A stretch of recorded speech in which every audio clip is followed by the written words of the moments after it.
educator and internationally published academic author with multicultural professional experience in design, business, and advocacy. Her design strategy practice within the private, public, and social sectors provides a rare plurality essential for solving complex problems where worlds collide.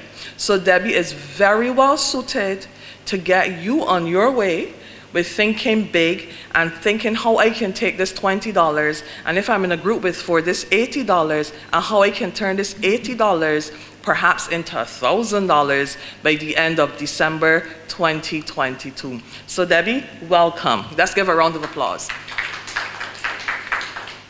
Thank you very much. It is wonderful to be here with all of you. Now, when you guys think of design, what do you think of? Are there any words that come to mind? What do you picture? Creativity, Anybody else? Imagination. Do you think you have imagination? Yeah? Okay, we'll discover it today. Oh, sorry, excuse me a minute. There we go.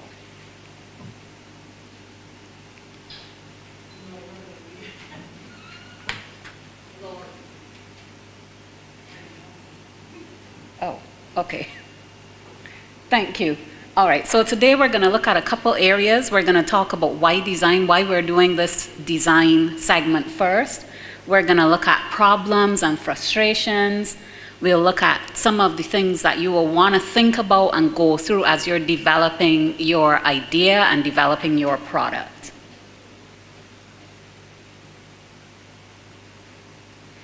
So it's all about sparking new ideas and igniting.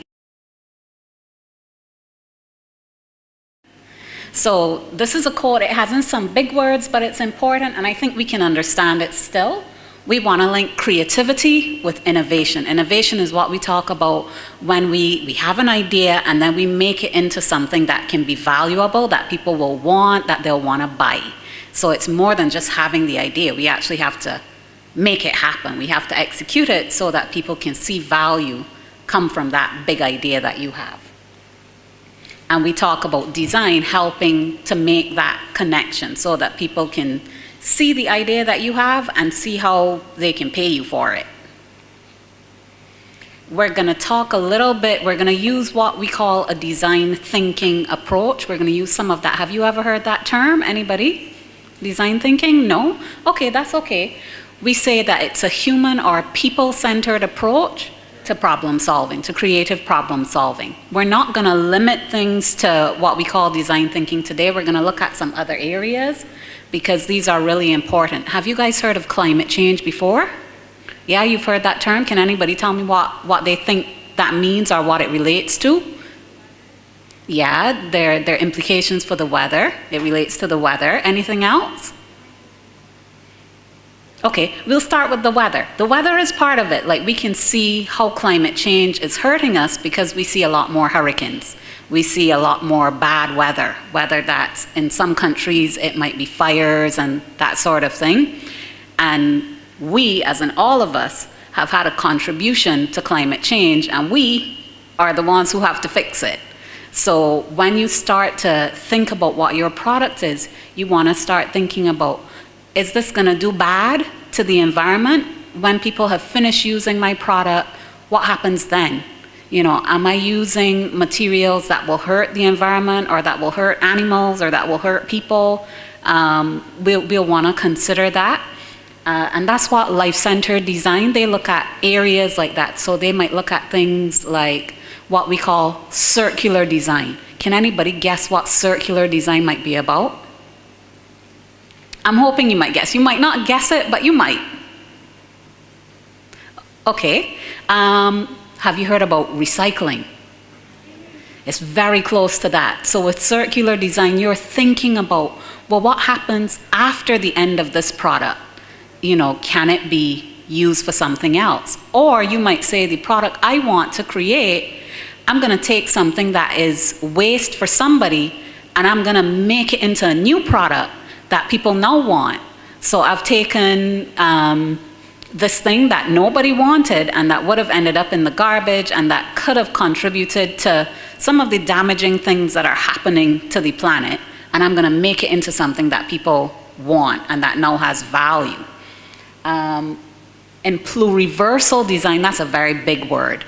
It's a combination of two words. I'm sure you've heard of the universe and plural. So it's both words put together. And what that's about is very important for us because we're from a small island. So it focuses on including people who might be left out and forgotten. So whether that is people of color, like black people, or people who are descendants of slaves, or people from indigenous communities, or even people from small islands, so that we have a place to belong to and everybody has a place to belong. It also includes, I'm sure at school you might have some people that get teased a lot and that don't fit in. It's inclusive of them too, or people who might not have the same abilities as everybody else. Like you might be able to run and somebody else might not be able to do that. So we think about the needs of all of these people in terms of in pluriversal design. And transition design is a bigger one where we're looking at really, really difficult problems. We're not going to get too much into that one, but I think you should be aware of it so that if you're curious, you can go look it up. All right, so here are some examples. So on the left at the top, this person, these are young people just like you. Some of them in this are a little bit older than you would be. They're about 17, 18, but that's pretty close to your age. And they looked at different problems. They talked about problems that they saw, and then they decided, well, let's try to find solutions for these problems, and let's try to make something, you know, that we can make it better. We might not solve the whole problem, but can we help? So this one, the chair that's up there, it's a very pretty chair. She actually came up with that. Her name was Amara. She created that because she saw that there was a problem with people throwing away fabric in her country. So there were a lot of fabric places, a lot of fabric stores, and they had a lot of waste fabric. And she created furniture made from waste fabric and old metal frames. It was a really pretty set. This team in the middle, that is Alejandro and Shayna. They saw that people weren't treating their dogs nicely and they felt badly for them. So they were like, well, let's create something that we can help people treat their dogs better. So they created a kit. You could download the kit online. You could also buy the products. And do any of you have pets? Any of you have a dog? Okay, we have a couple people with dogs. Do you take care of your dog? Oh, y'all are good kids. All kids don't take care of their dogs. They beg for a dog and then they don't take care of it when they do get it. So they thought about that and they created these little worksheets where you could download it and you could get kids engaged with making things for their dogs and making toys to play with their dogs. So that was their project.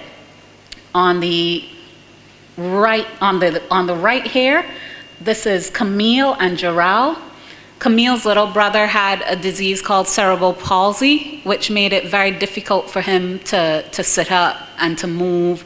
You know, it can be painful. And she wanted to help him. So she created a chair that could help them keep him sitting up. Usually what they would have to do, they'd have to put a lot of pillows to just lift him and prop him in different places. So she created a chair that was specially made for him and that could be customizable, as in you could move it in different ways, and that would help him sit up. We're gonna get back to her in a minute. Over here is Jade, Anna, and Amara. They didn't like getting wet when it rained in town. So they decided they wanted to create fashion where the water would run off the clothes. So you didn't have to put on a raincoat. You just wear your clothes and it would run off. So like they looked up a solution online for what they could paint on the fabric to make it waterproof. And then they created these waterproof fashionable clothes and so on that you could wear. And they created a whole brand out of it. One of the things that we're gonna look at today for a little bit is the whole idea of leveling up. Now, what do you think that means?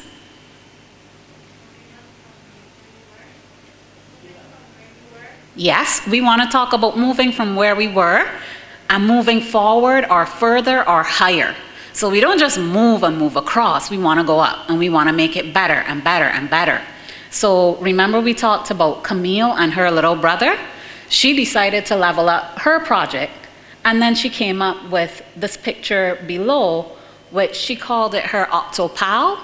So she made this octopus, and it was a lot better than her first model, where the parent could arrange the legs of the octopus to keep the child up. He could move the back and the head, and it was a lot more friendly. So it's a lot more colorful that a child could like it. You could play with it as a toy, or you could use it as something to help you sit up.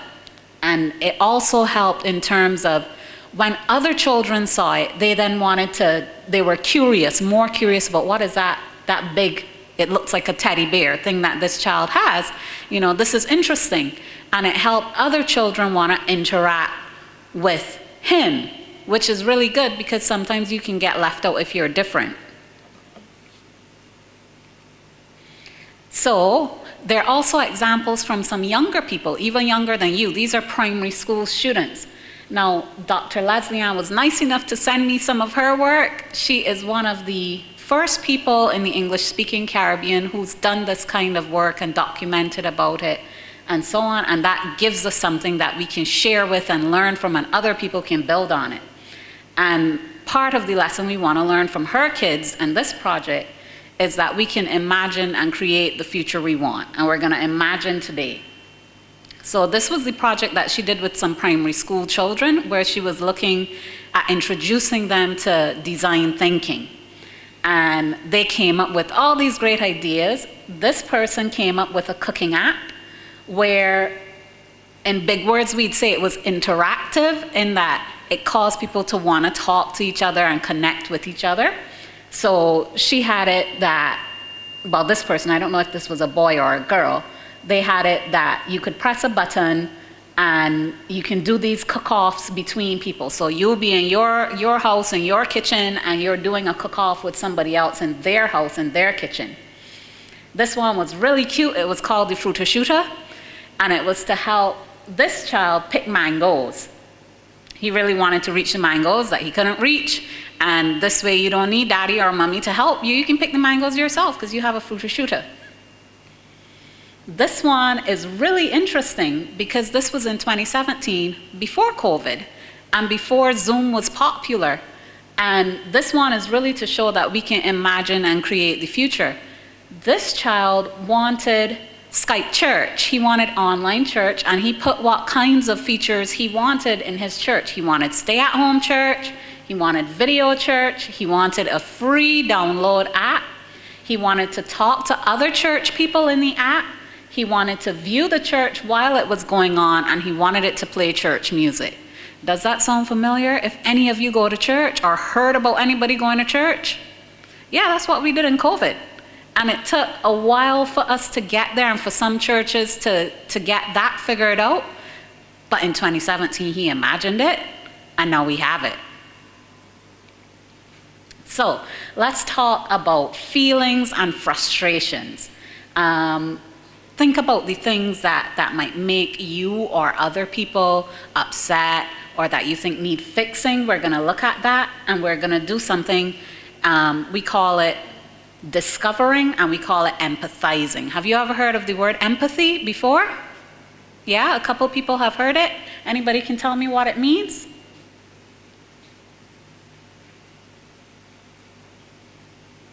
Okay, nobody's sure what it means? Okay, we'll get into what it means. Let's give an example. If you came home and you saw one of your parents upset, you know, they were crying, you might feel bad. That's empathy. You can feel, or you can relate to what other people might be feeling. So we're going to use that, and we're going to tap into it. So let's think about what problems need solving. Let's think about what might frustrate us or frustrate other people, and let's think about how people feel. So we can think about personal problems. So a personal problem might be something that bothers you personally. We can think about environmental problems, which might be something like We produce a lot of, like, offices produce a lot of paper garbage. What do we do with that? That could be an environmental problem. It could be a social problem. We could think about, well, how people feel about themselves, or we could think about things like bullying, and we can think about other problems. So that just captures everything. So what we're gonna do, we're gonna come up with some problems. If you wanna put them in the categories, we can do that, and we're gonna stick them up on the wall. So this here is very interactive.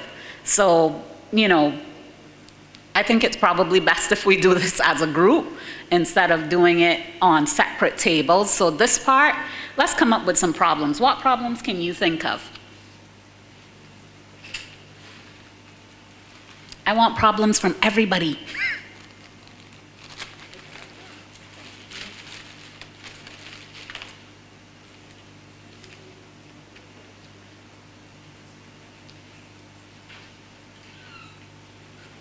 Okay, let me start over here.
All right, so we have some. We'll ask one of our friends to stick this up on the wall at the back. They shared that one of the problems for them is when people keep troubling you. They didn't like that it was annoying when they would keep annoying them when they're trying to work, or that they were talking stupidness.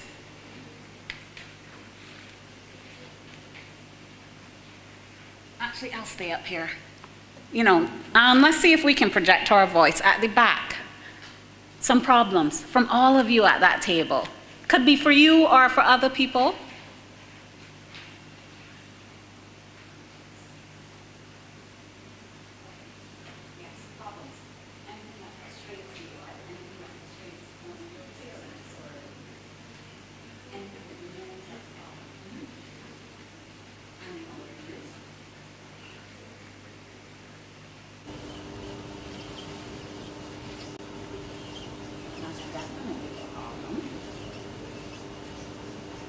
What did they do in terms of the animal abuse?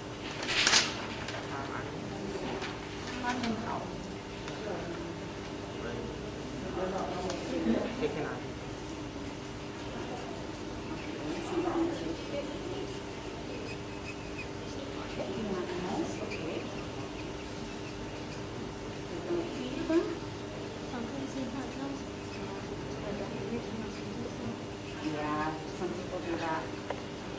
Okay, I'll follow what they're saying just in case you can't hear. So they're saying that one of the problems they noticed is animal abuse. They said like kicking or hitting animals. They talked about not feeding them. And they also said hunting them. Some people hunt the animals. Sorry?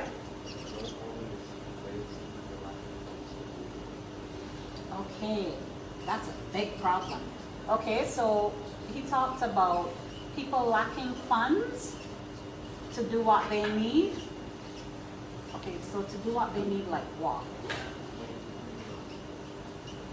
Do what they need, okay.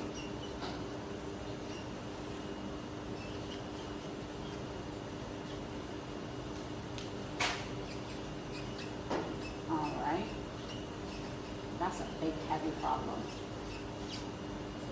Okay, so he talks about lacking funds to do what you need, like things like buying food, anything else? Buying sexy papers. Buying These sexy papers. The what? Sexy papers? Or I don't know what. Oh, CXC. Oh, sorry. Thank you. I couldn't understand that. Okay. Buying CXC papers. So, okay. So buying CXC papers, we might say, or other educational things. Yeah.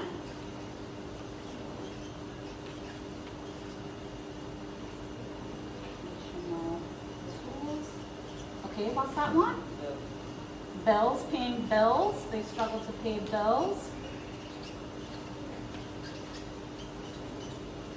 Somebody else said something else. Clothing, yeah, buying clothes, having affordable clothing. I miss anybody? No? We're good there? Okay. Let me get some other problems. Thank you. These are very good ones. Did I get your problems or do you have more? Ah, okay. That works.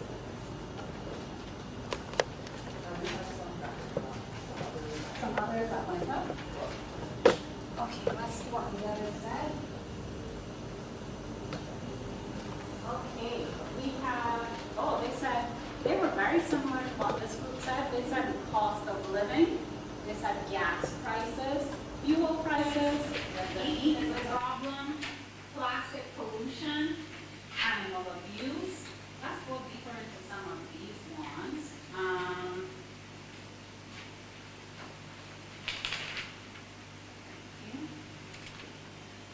All right, the heat being a problem. Who came up with that? Over here, let's go over here. All right, so let's talk about the heat being a problem.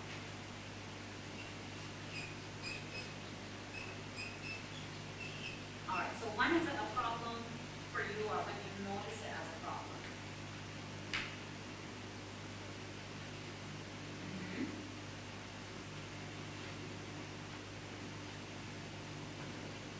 Okay, so she talks about dehydration and feeling sluggish. Does this happen like at school, at home? Feeling sluggish, being sweaty. What's the environment like?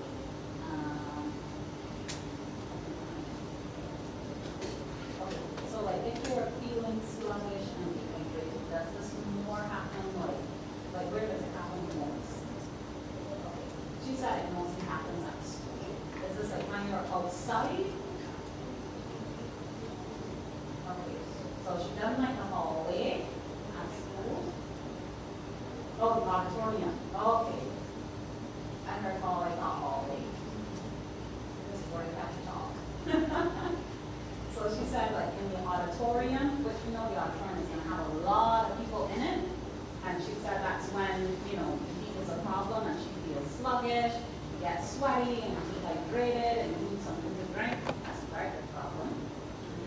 Somebody said plastic is a problem. Whose is that? Ah, okay, I'm here already. Tell me about the plastic problem.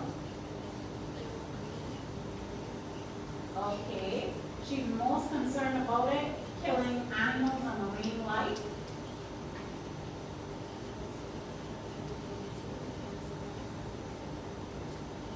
Oh yeah, I don't like that. She said also how it affects your experience at the sea.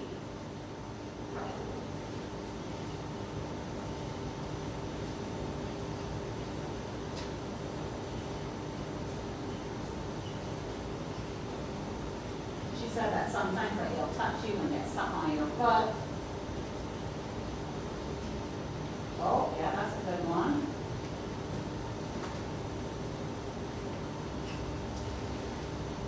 She said it damages coral reef.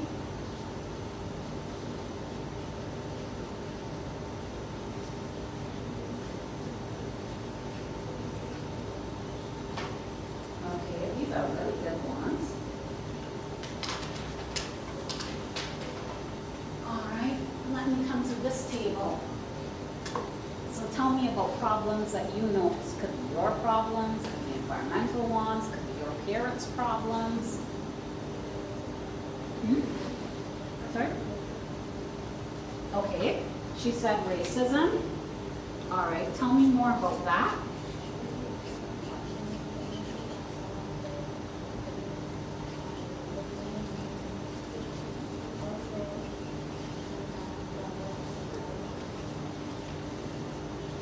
Okay. Police. Okay, I'll read these out that she's saying. So she said for her, racism, she doesn't like watching the news and seeing people dying from police, and she doesn't like the gun violence in Barbados.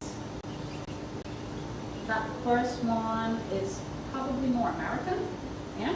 That one is more American, and this one is more based in Barbados, gun violence in Barbados. Is it that you're seeing it on the news, or people sending messages like on WhatsApp, or where? Okay, people sending messages on WhatsApp.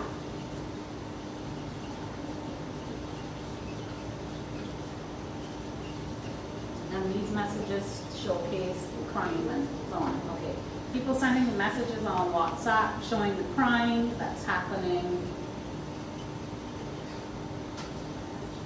All right, yes. Let me come over there because you're soft spoken. I can't hear you.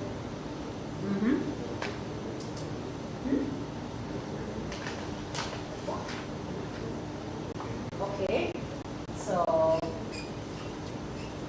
some of you said a similar thing.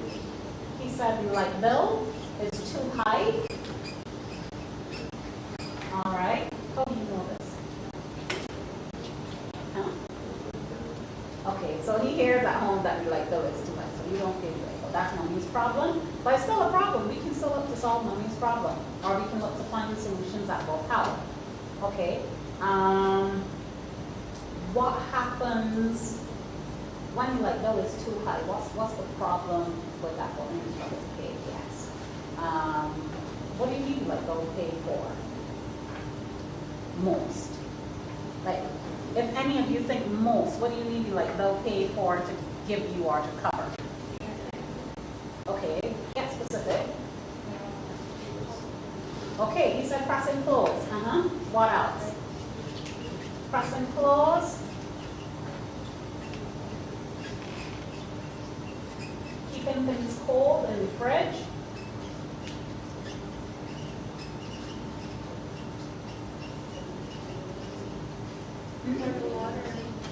Okay, being able to see. That's pretty important.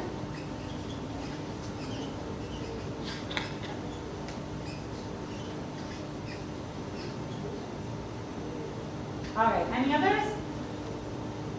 Okay, we're done with that one. Do you have any ideas for problems? I can't hear you. I need to come over there.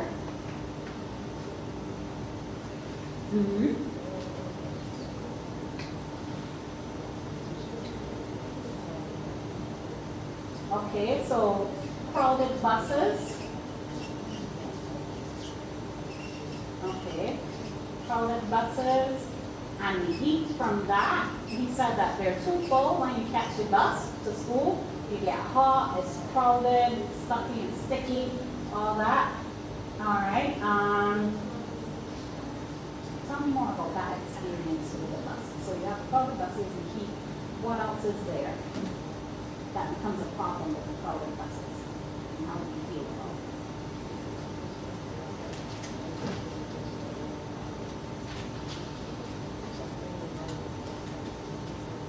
Okay, sometimes it's too full and you can't fit.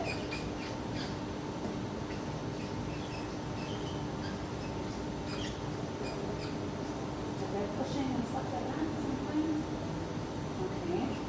Sometimes there's some pushing.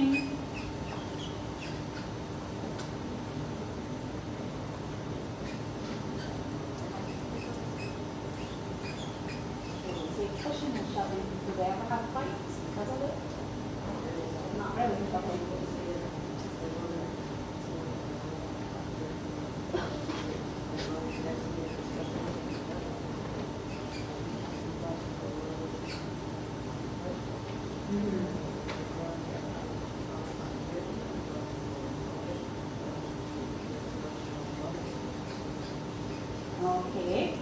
said that there's sometimes injuries that happen where one girl got her foot rolled over and another girl, you said her shoulder?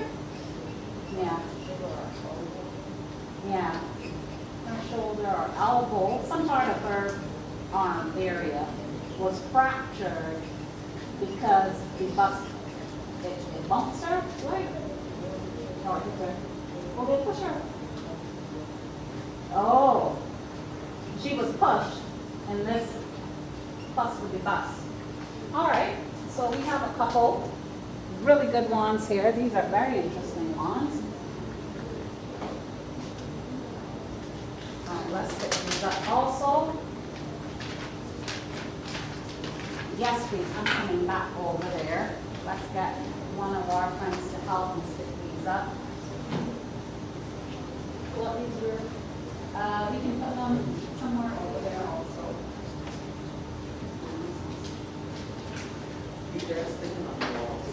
Oh, no, okay. Yes, I saw a hand over here.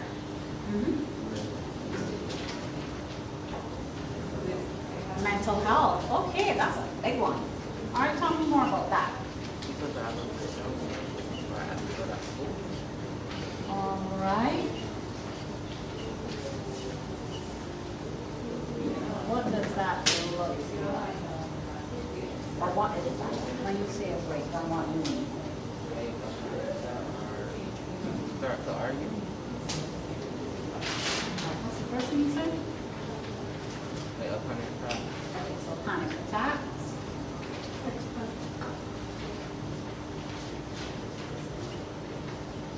You said panic attacks, or they might start to argue. Okay, so panic attacks and arguments. All right. Oh, that one is heavy. Yeah. Okay. Peer pressure. Depression. Well, depression. All right, depression and peer pressure. Two.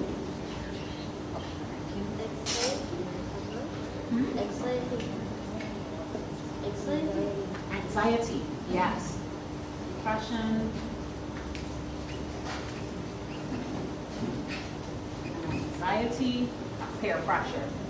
Oh, these are heavy ones. Okay. We might get more into those and what those can look like. Start thinking about how we can address them. All right, let's pick this up. Okay.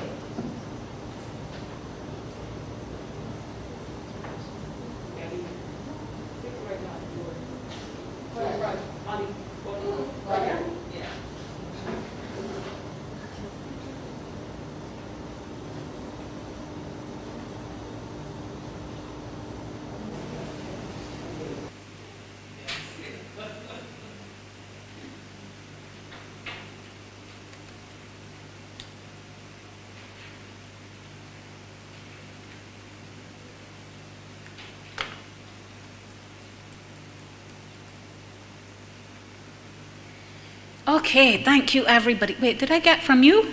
I came to, okay, yes, I did do your table first. So we came to you. All right, thank you. You guys gave some really good responses. And I think we did a very good job at identifying a number of problems.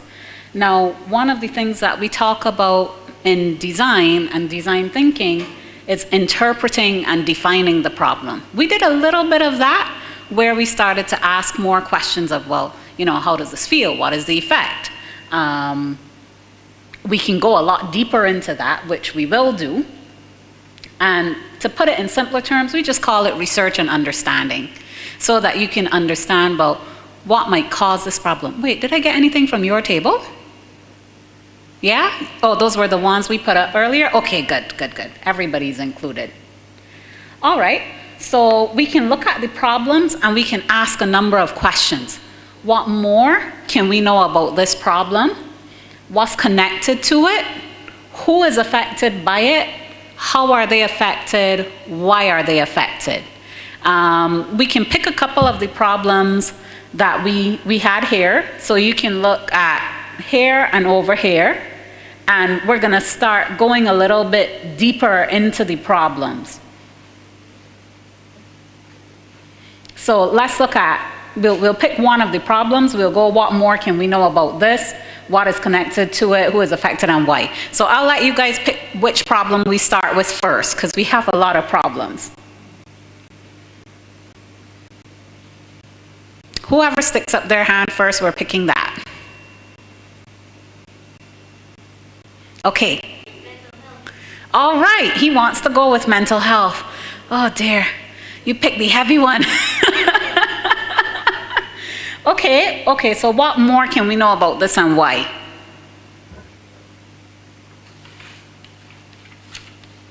I can't see it when it's over there. All right, so with mental health, we talked about having breakdowns and episodes at school, having panic attacks, arguments. We talked about depression and anxiety and peer pressure. All right, so let's start to break this down a little bit more. I just need to see it for now, but then I'll put it back up.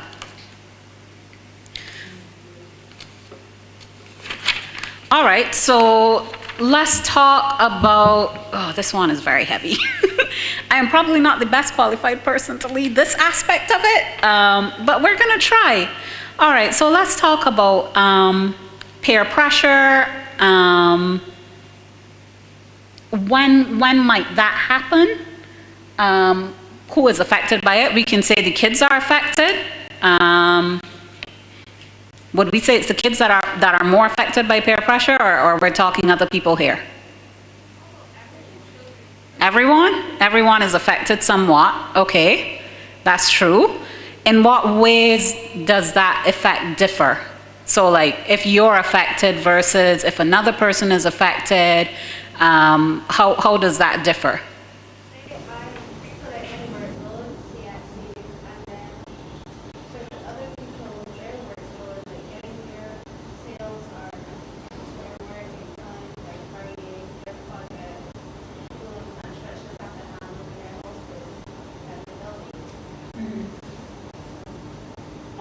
This isn't cordless. I was hoping we could carry this around because it's hard to hear you from over here. Okay, I know you said your workload. I missed some of the other parts, but some of those things are dropping down. Oh well. Or if you want to even come use the mic, you could do that too. No, you don't want to use the mic, that's okay. You can just project. I said, like, say, for instance, construction workers, they have to hand over their buildings by a certain date. If you're like an office, you have to hand over your workload by a certain date. Well, Christian is, we just have to study, make sure that our studies are right, and we're prepared for the exam. That's for the job. Okay, so it's the continuousness of the workload, like that it just keeps going and going and going? Okay.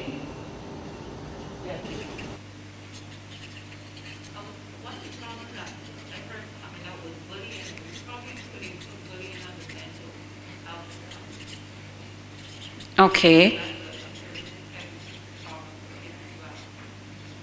All right, let's go into bullying, which that does fall under our mental health. It could lead to the depression and the anxiety that we talked about, could even lead to panic attacks. We mentioned the continuity of the workload, that it never seems to end, is what you're saying, that it's just on and on and on and on and on and on and on. Okay.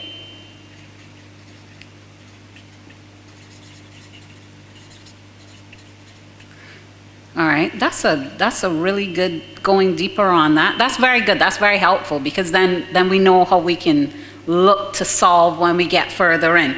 Let's talk about the bullying. What can you guys tell me about bullying, how it happens, when it occurs, who is affected, how are they affected, are there any reasons why it might be happening? Okay. People with special needs, and what happens?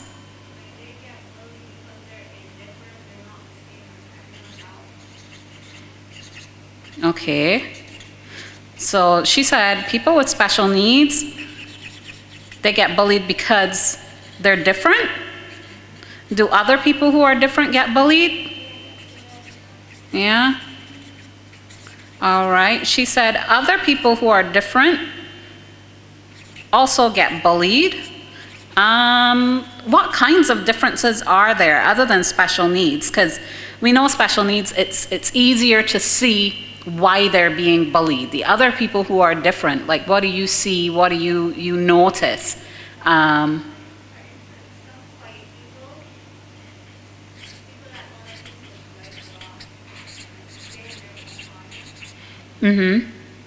Okay, so she said quiet people, people who like to stay in their own corner, they get bullied too.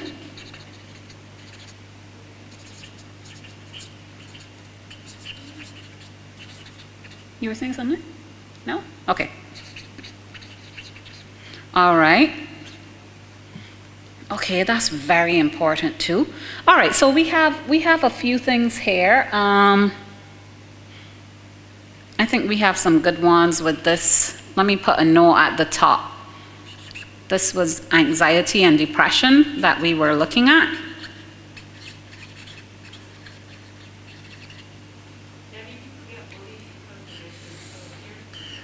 Okay. All right. Because of their physical appearances, have you guys seen that? Does that happen? Like people get bullied because of how they look? Okay.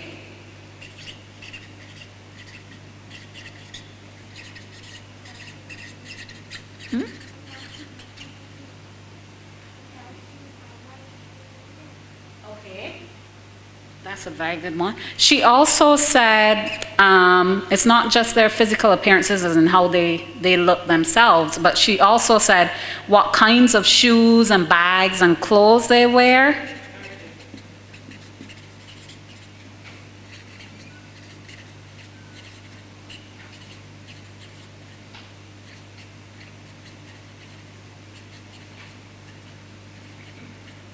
Okay, those are really good responses. Man, you kids have it tough. You have a lot to deal with. All right, let's try to do one more problem. We'll try to do it, so the same way we're starting to ask questions here and we're going deeper into understanding the problem, you'll do this too. You can do this too for other problems. So we did this for part of the mental health. We didn't even do it for all of the mental health because we talked about arguments and we talked about panic attacks.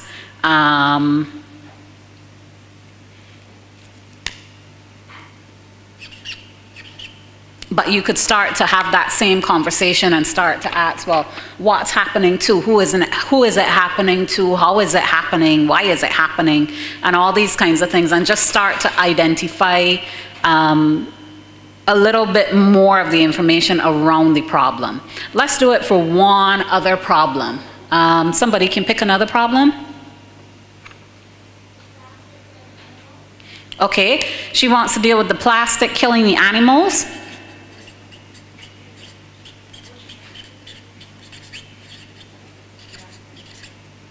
All right, so tell me more about this problem.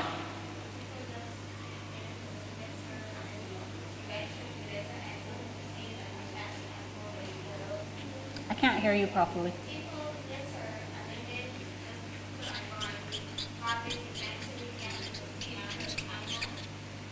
Okay, people littering and the garbage hurts the animals.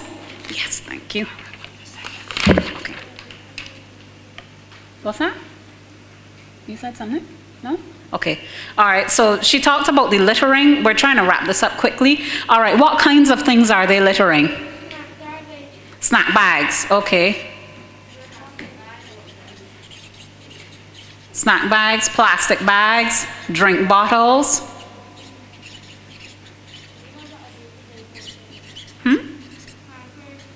Okay, she says she sees Pampers.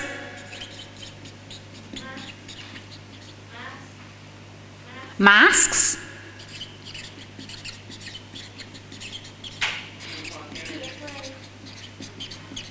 Paper, food containers. Yeah, I have plastic bags. All right, so what you'll notice here, this problem is what we would call a more complex problem, because these are things we need. You know, like, we kind of need the food. The babies might need the Pampers. We can think a lot differently about what kinds of Pampers they are and what kinds of packaging our food comes in. But this one is gonna be a lot heavier and more advanced of a problem, but we can still look to design solutions for it. All right, let's move on to our next phase. And now is where we start to spark big ideas and what we call ideate or ideation, where we're coming up with our ideas. And to help us do that, so if you remember, we started to go a lot deeper in that last set of problems where we started to ask things about, so we could understand better about what are the problems around the bullying or around the workload and these kinds of things. So we'll do an exercise where we try to, we'll call it looking through a different lens. You know, like how sometimes you have colored glasses, and if you look through glasses that have a red color, you see things a little bit differently than if you look through glasses that have a different color.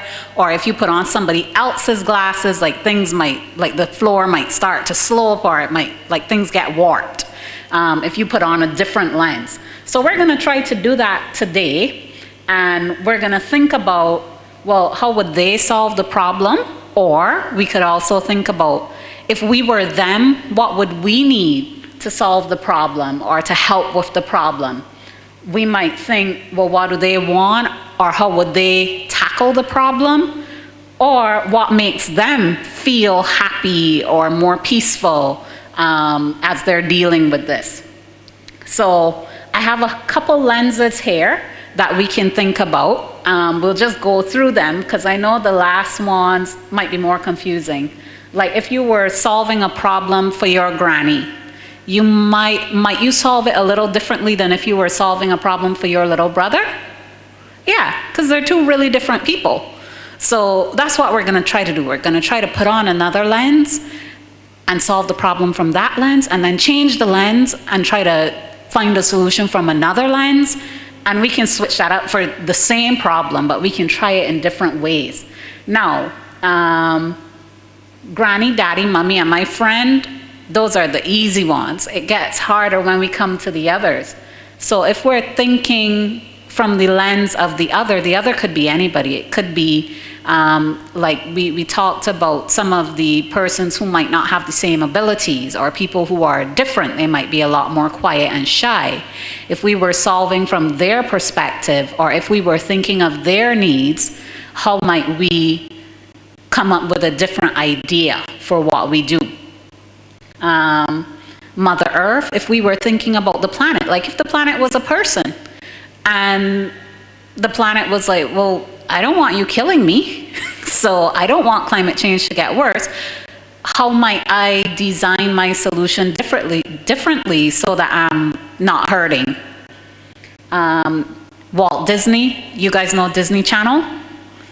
Walt Disney was super creative, very, very creative, very fun. If we took that approach to solving the problem and we tried to make things very fun and very creative, that's very different.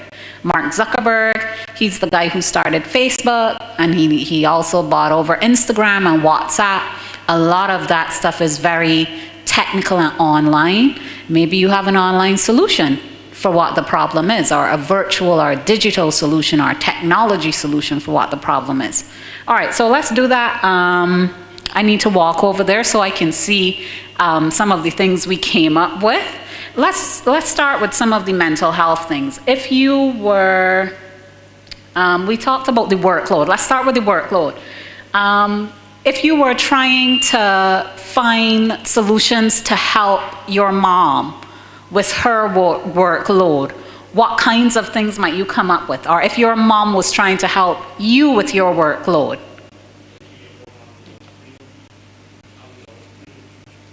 Okay, so for her, she needs a clean space. He said having the house clean. That can help. Do you mean that in terms of she needs a clean space in which to work? Yeah? Okay. So what we might say is we're trying to create an environment that helps us work. Is that fair?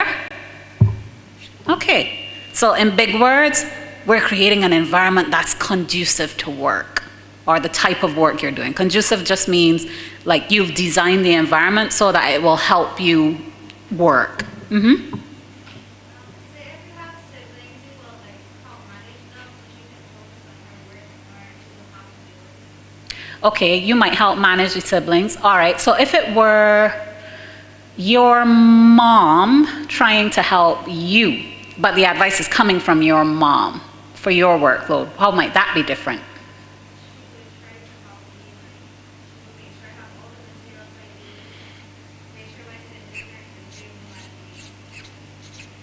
Okay, so she'll get her some, we'll say, keeping some tools at hand, so all the things she needs, we'll call them tools. So whether that's your pencils, your erasers, whatever, all the tools are gonna be available right to you, and we're back to the same idea of space, because you said she'll move your siblings out the room and create space for you.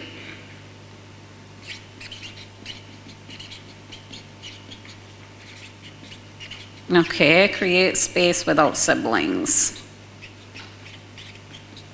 Okay, why is she moving the siblings? Is it that they're talking, or that they're a distraction, or what? Okay, so they're noisy and they're a distraction. She said they're a distraction, you said noisy. All right, so just these ideas, we can start to think about, okay, well, what kinds of things might we create that could do this? So if you were to imagine, how would you, if you had to come up with a way to have a safe space or a quiet space, or do you need it quiet? That's up to you. Or a way to collect tools for a person that they could use them, you know, like when they need to go do their work. Could you have something that had all the tools together that they could just access it?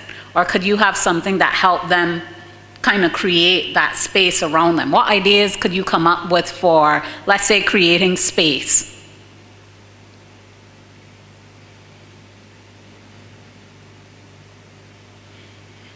Mm-hmm. Okay, so you can have a place for everything. Okay. If you had to, I have some ideas. I don't know if to give you them because I want you to come up with them yourself. But think about the ways that you play, or how you used to play when you were a little younger. You might have done this. Were there any things you did that created space or created a private space for you, that there was just you in it? Mm-hmm.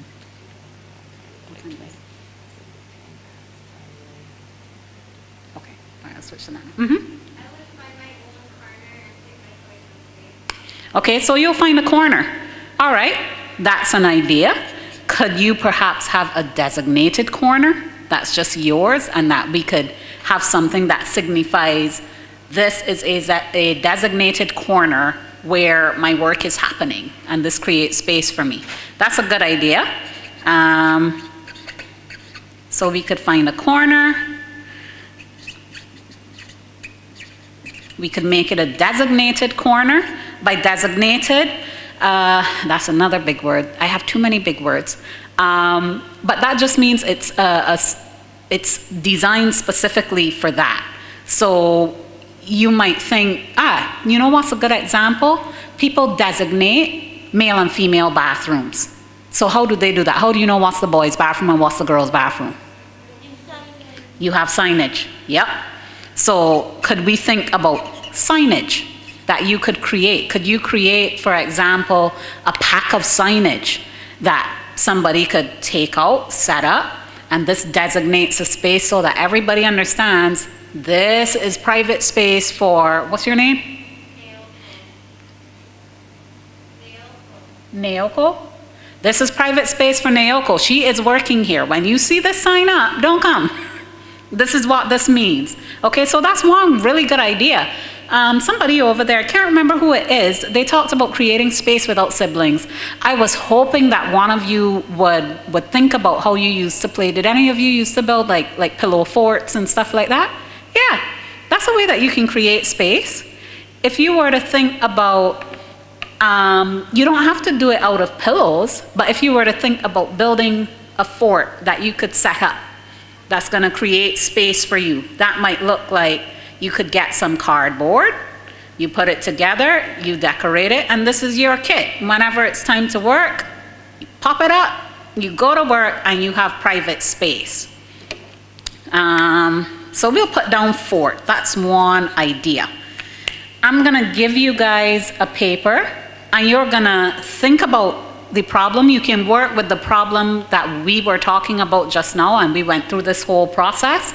Or if you want to look at one of the other problems, you can do that also. And what we're going to do is we're going to sketch out. We're going to try out what we're going to create. So you'll imagine, and you're going to sketch out what that looks like. So for my friend over here who was thinking of, you know, maybe there's some kind of designated space.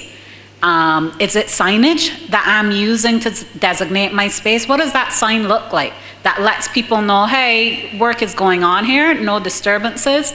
Is that a sign that goes on the space?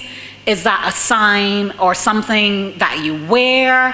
Where does that sign go? Who uses it? How do you get access to it? All that kind of stuff. Or if we were going the route of creating the space like something like a fort, you know, like, is it a cardboard fort that you're creating? Is it, you know, like, what does this thing look like? You don't have to do these. You can come up with solutions to any of our ideas. But at this point, we're gonna do the activity, and you're gonna sketch out what your solution is. So you'll write what the problem is that you're trying to solve. That's what we did first. You're gonna write, like, who are you solving this problem for? What are they like? Who are they? We'll get a good understanding of what that person is like. You'll put your big idea, add some details about the problem, and sketch your solution.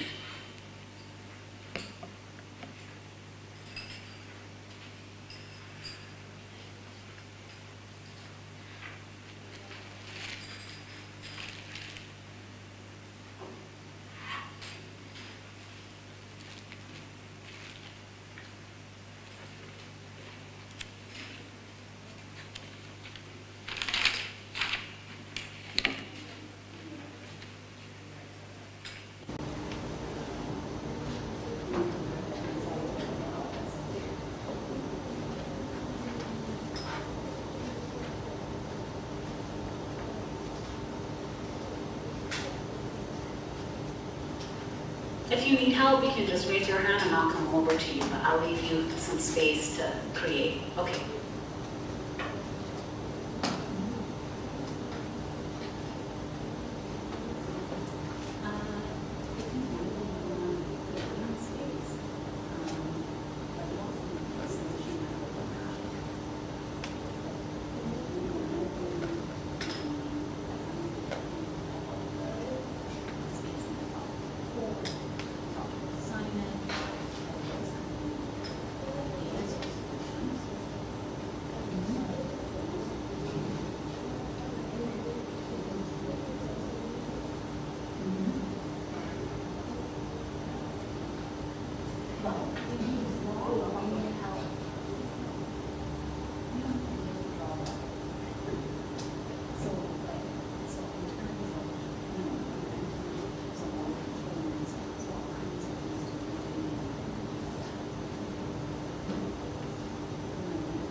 guys doing? Okay, good. We have some drawing going on. Yeah, no, any questions? No, you're sorted? Okay. Yes. How are you guys doing? You're good? You need any help? Yes. What about you guys? You have ideas for your sketches?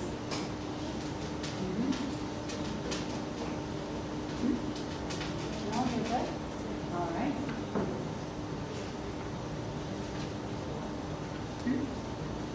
Any help? Okay, yeah, let's go.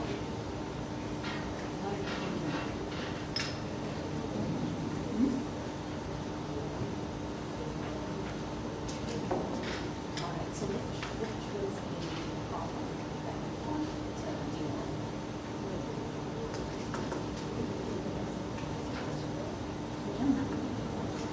Like we talked about, something over there. Not having space, so we talked about that when we create signage. That will show the noise, peace of mind. We talked about creating a fort and something like that. No, this is something that's kind of this area right now. And I'm that's a problem. It doesn't have to be more about yourself. Yourself, helping residents with that other people that they want. That's like what they want to buy. They want to buy good exactly what helps. It's all about problems. So we need to go on that. Okay. All right. You're good. You're sorted. You know what you want to draw? That's okay. It don't have to be pretty. Well, what? Internship? Okay. Let's go back to the jobs. No experience. Okay. All right. Well, you can't create that yourself. As in, you can't create an internship yourself. So let's think about what we can create ourselves. So we know the problem. That's a good problem.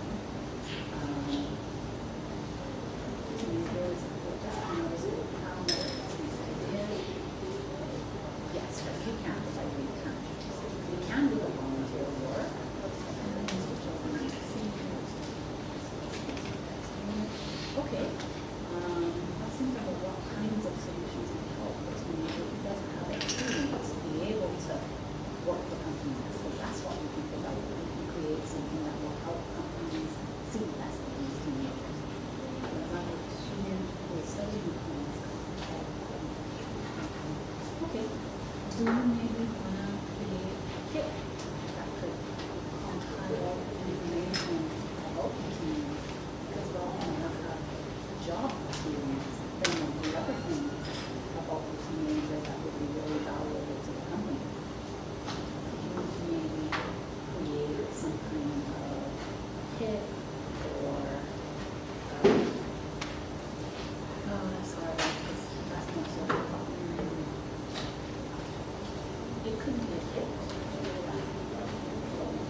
All right, thank you everybody. Do any of you want to come share your ideas? I heard some very, very good ones while I was out there. So I hope you will come share your ideas and your sketches for what kind of things you think would need to be created or that could be helpful for solving problems.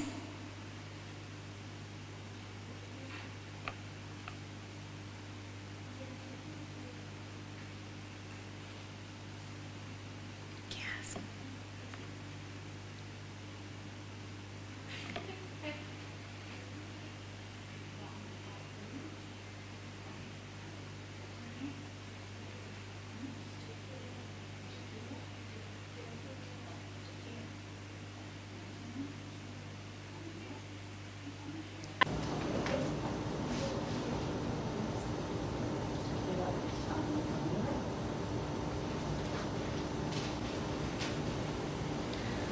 Okay, we have some. I hope that the rest of you are inspired to share also. We have Jakera and Amira. They saw the problem as school violence. They talked about an issue where somebody was injured at school, they were hurt at school, and they were allowed to bring a weapon into the school, and they didn't feel safe. So they talked about having checks when you come into the school so that persons would be able to know if there's a weapon or not. They drew out their check station where if it was green, it meant you're safe and you can go in, that person does not have a weapon. And if it was red, it meant they're not safe and they should not be allowed in. And what they also introduced was a badge that you could wear after you have been checked that would say no weapon, and it looks like, is that a thumbs up? Yes, no weapon, thumbs up.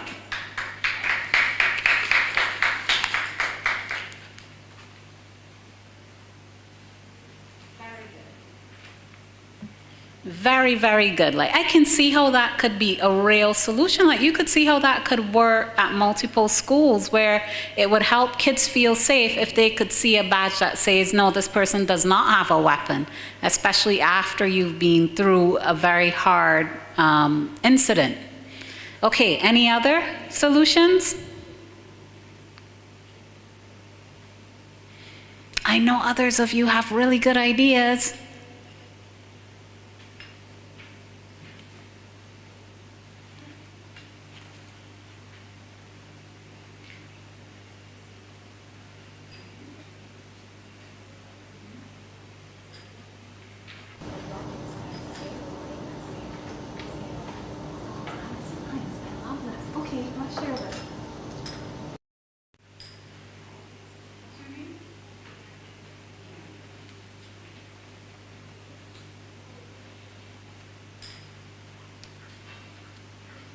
Okay, we have a really good idea from DeAndrea. For her, there was a problem with jobs asking for X number of years experience, and how can teenagers with no experience expect to be hired? So her solution, her sketch that she came up with, she's creating a book of experience for students or people with no job experience. And she said that what she wanted in there was that, like, they could fill out things and that it would give them, you said information?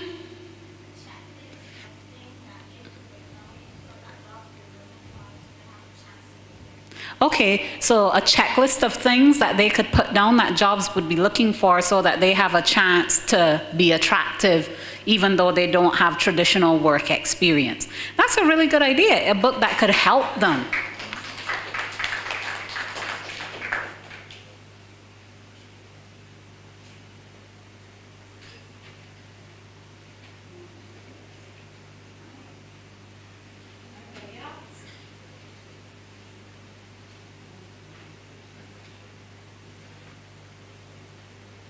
Okay, that brings us to the end of our session. Thank you very much, everybody. You guys had some amazing ideas. I look forward to you developing these. I have just one more slide to show you if my computer will wake up.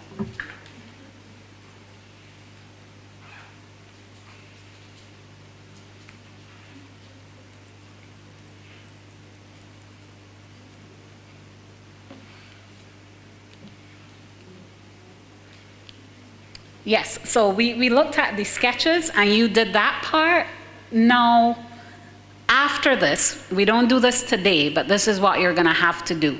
You're gonna have to make your ideas better and better, and you're gonna have to test and evolve. So like, for example, my team over here, they had 2 good ideas, but they only did 1. I still like their other idea. But you wanna test it. Like, go talk to people, see what they think about what you've come up with, how you could make it better. We'll call that leveling up. You can look at what works for the people who will use it, look at what doesn't work. How can you fix some of the problems? There will be problems with it when you create the first one, but you're gonna make it better. And you just keep asking yourself, well, how can I make it better and better and better? And as long as you keep doing that and you keep improving on your solution, you will end up with something really, really good. So good luck, everybody. I will look forward to seeing what you create.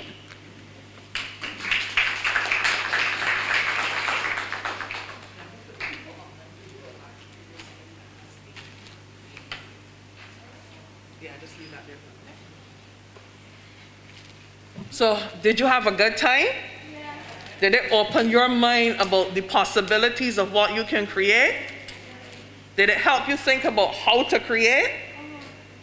Well, let me let you in a little secret. As you were going through this, one of the things that came to mind, and we want to say a huge thank you to the team at Export Barbados and WS. Let's give a round of applause. So, what we are going to do is that there is a second set of workshops that were planned for November 4th, when you have your break, midterm break. And the BIDC has considered, if we have sufficient people expressing an interest, in actually doing part 2 of this on the Thursday.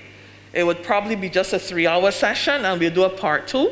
Now, what would happen for those of you here and those of you listening, you would then be able to go through this process where you looked at the problem, the person who needs the solution, the idea, the details, and sketch it.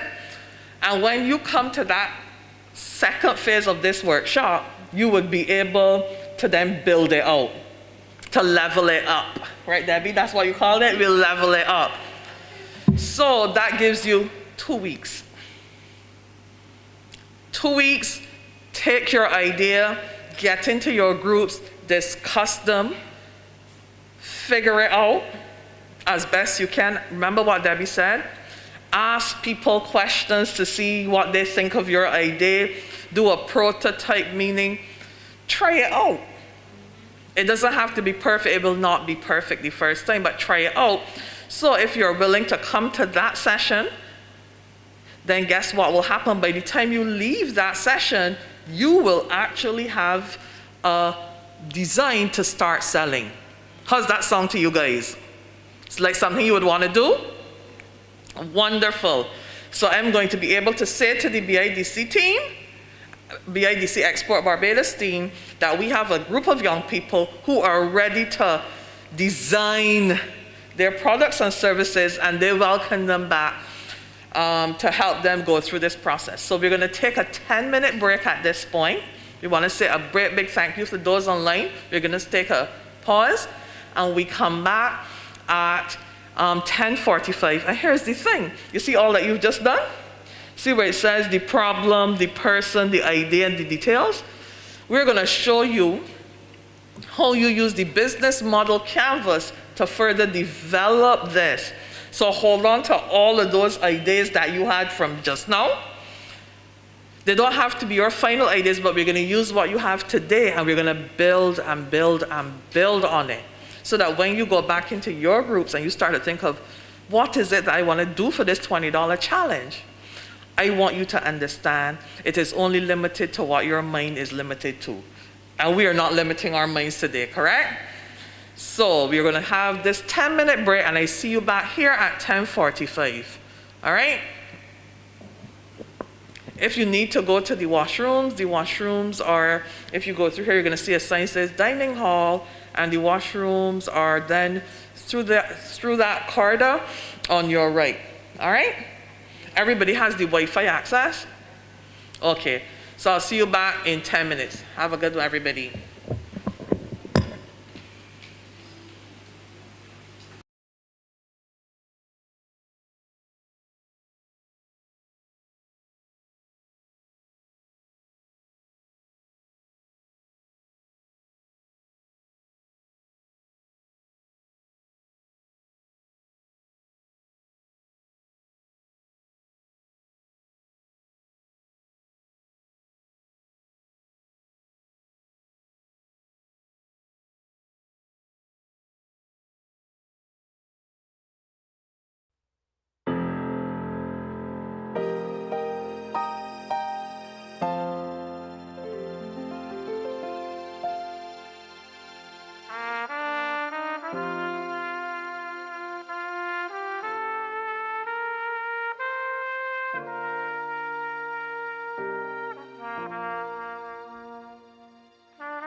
the papers that you just used, you need those papers for this session as well.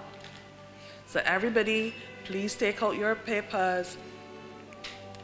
This second session, we're going to be having Mrs. Donna Wilkinson Clark, and she is a marketing professional, lots of experience in business and working with our $20 challenge.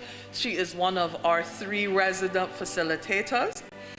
And what she's going to take you through now is the business model canvas. The business model canvas is effectively a 1-page business plan.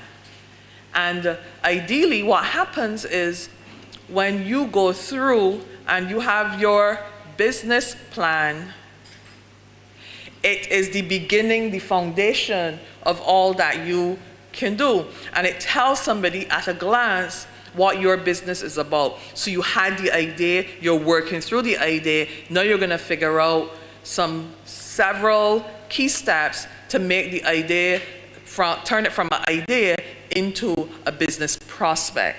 So for the next 2 sessions, we're going to go till 12 o'clock, where we're going to break for lunch, come back at 12:45, and then we're going to, so for the first session, we're going to introduce the business model canvas, and for the second session after lunch, we will have the development of what you would have done this time. All right? So let's give Mrs. Wilkinson Clark a warm welcome. Good morning, everybody. How are you feeling today? I hope you're really excited. I am, because as I sat there listening to your business ideas, I was very impressed. And I think that a lot of these business ideas have a lot of potential. This means that we can take these and build these out into very valuable solutions and businesses for our communities, all right? So everything that we do is going to be teamwork. So I want you right now to start getting into your groups. When I counted the last time, I think that we had about 15 people. So it looks like 3 groups of 5. So just arrange yourselves into groups right now. 5 people on this table, 5 people on this table, and 5 people on that table. Just make yourself. So the 3 tables at the front. Just enter, that's fine. We can have 1 of 6. Just choose, put yourselves into groups. So there are 5 people here, 4 people here already. Y'all move in? All right, that's fine. Arrange yourselves. I leave it up to you. So this table, come to the front because the camera needs to see you.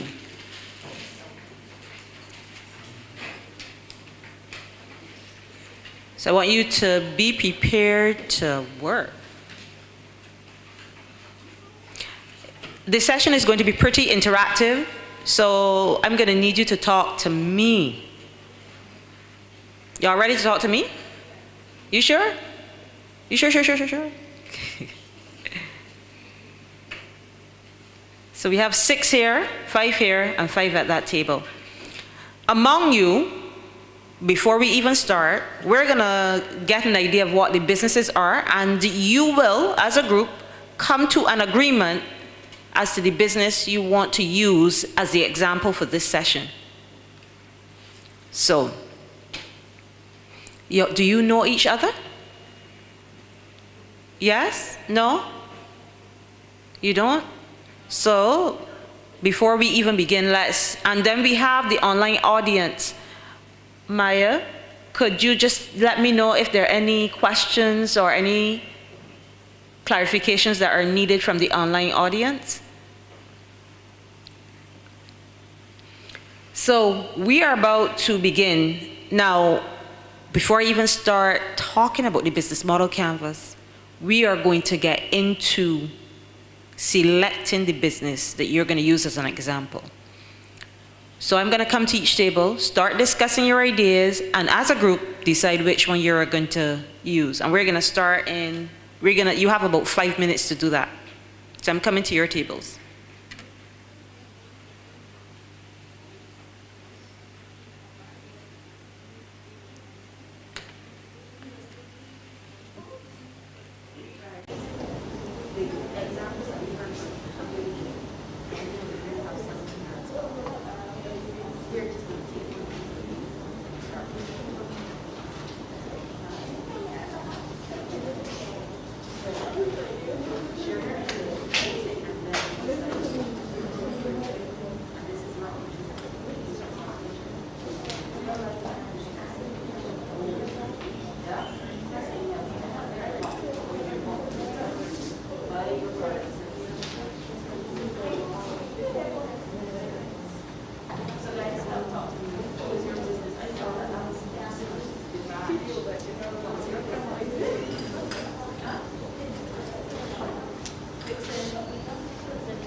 Guys,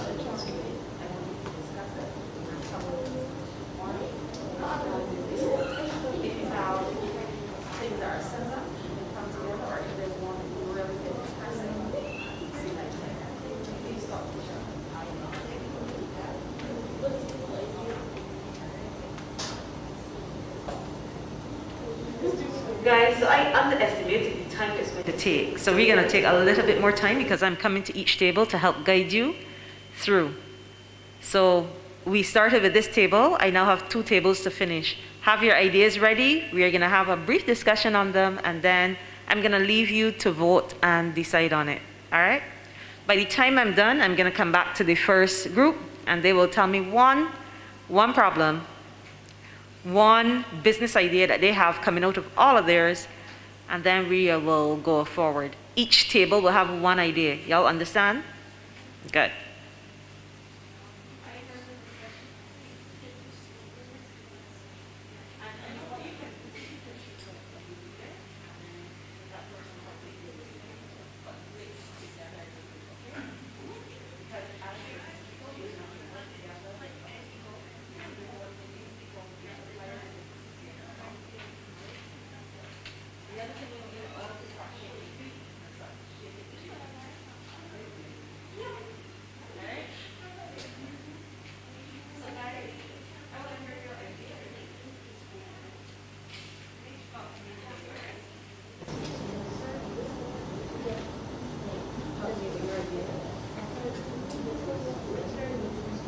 Well, whichever one you want to share.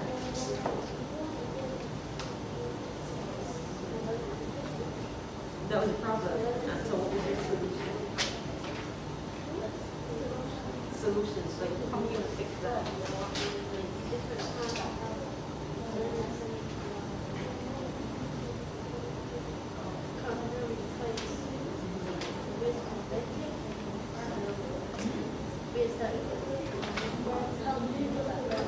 Oh, that was okay.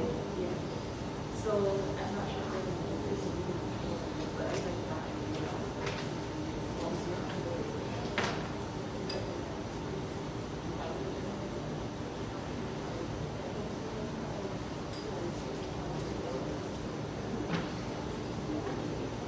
kind of similar, like that. Yours.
I love this.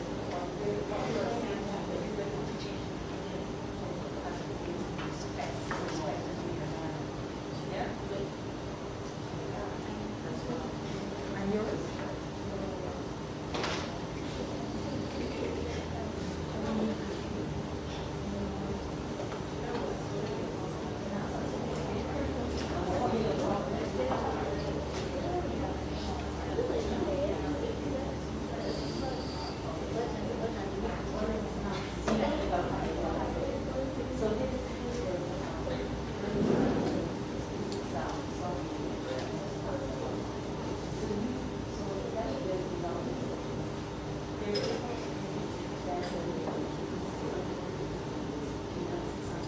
For those of you who are online, what we're doing right now in the session is that we have divided ourselves into groups. So if you want to go into groups online, and to start to think about one idea that will be developed over the next few minutes. So currently, Ms. Wilkinson Clark is going through with each team, and they are determining from their several ideas from the first session what it is that they want to focus on for these next two sessions. So whatever your big idea was, you can start to think about how will I incorporate that into this particular session for those of you who are online and streaming.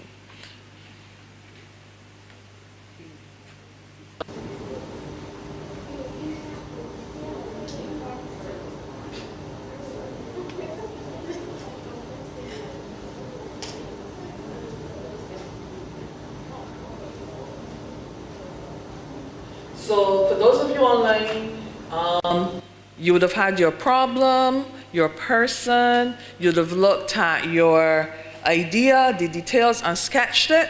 And the next thing we want you to do is, if you had more than one idea, to start to think about how you will develop that idea further. So as we wait to have the discussion here, you can perhaps refine the idea that you had from the previous session.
So we're back, and a lot of the ideas were really good and out the box. And before I continue, that is one of the things I want to commend you of.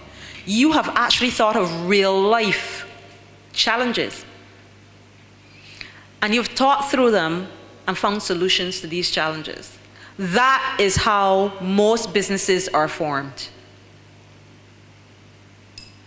As you go through the session, we are going to flesh this out, and you're going to think a little bit more on how this can become a viable business. By viable, I mean, how can it allow you to make money? Because you're taking your time, you're taking your effort, and you're putting into these ventures, how can you make money from them? All right?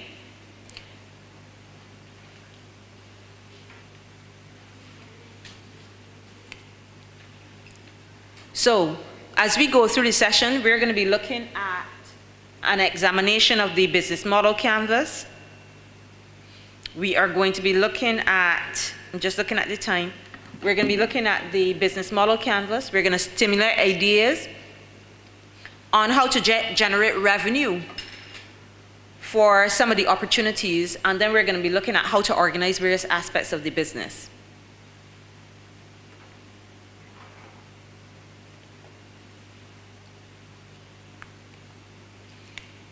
Again, the three major components: the business model canvas, and we're going to look at a case study, or maybe two, depending on the time we have left.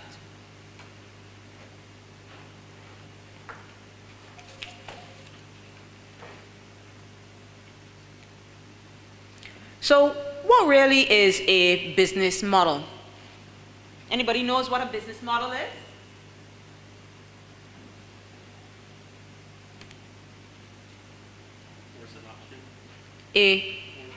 A course of action, he's saying. A business model is a course of action.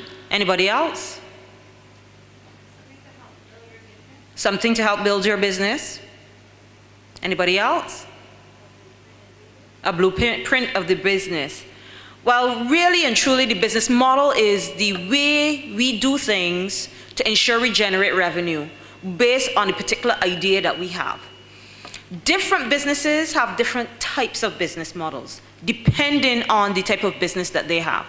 So if you have, we're going to go through some examples of business models. If you have determined that you want to do an app, there's a particular business model that you will employ, and we're going to go through that process. But essentially, a business model looks to do a few things. It looks at how you can create value to your customers, for your customers, how you can create value, how are you solving a problem that they have. We're going to look at how do we deliver this value to them. How do they know about this? How can we take this idea that we have and make it into something that they can understand? Let them understand how this can suit their business. And then we have to capture value. Capturing value means how do we collect the money? How do we assess the value, the monetary value, the revenue, the income from this particular idea? A business model also answers a few other things. How are you going to make money from this idea? Because we can have this idea, we can put effort into it. But if you're not making money, is it a business or is it a charity? Right. So it could be a charity. However, the purpose of this project is for you to take funds and turn it into a revenue generating opportunity, right? So,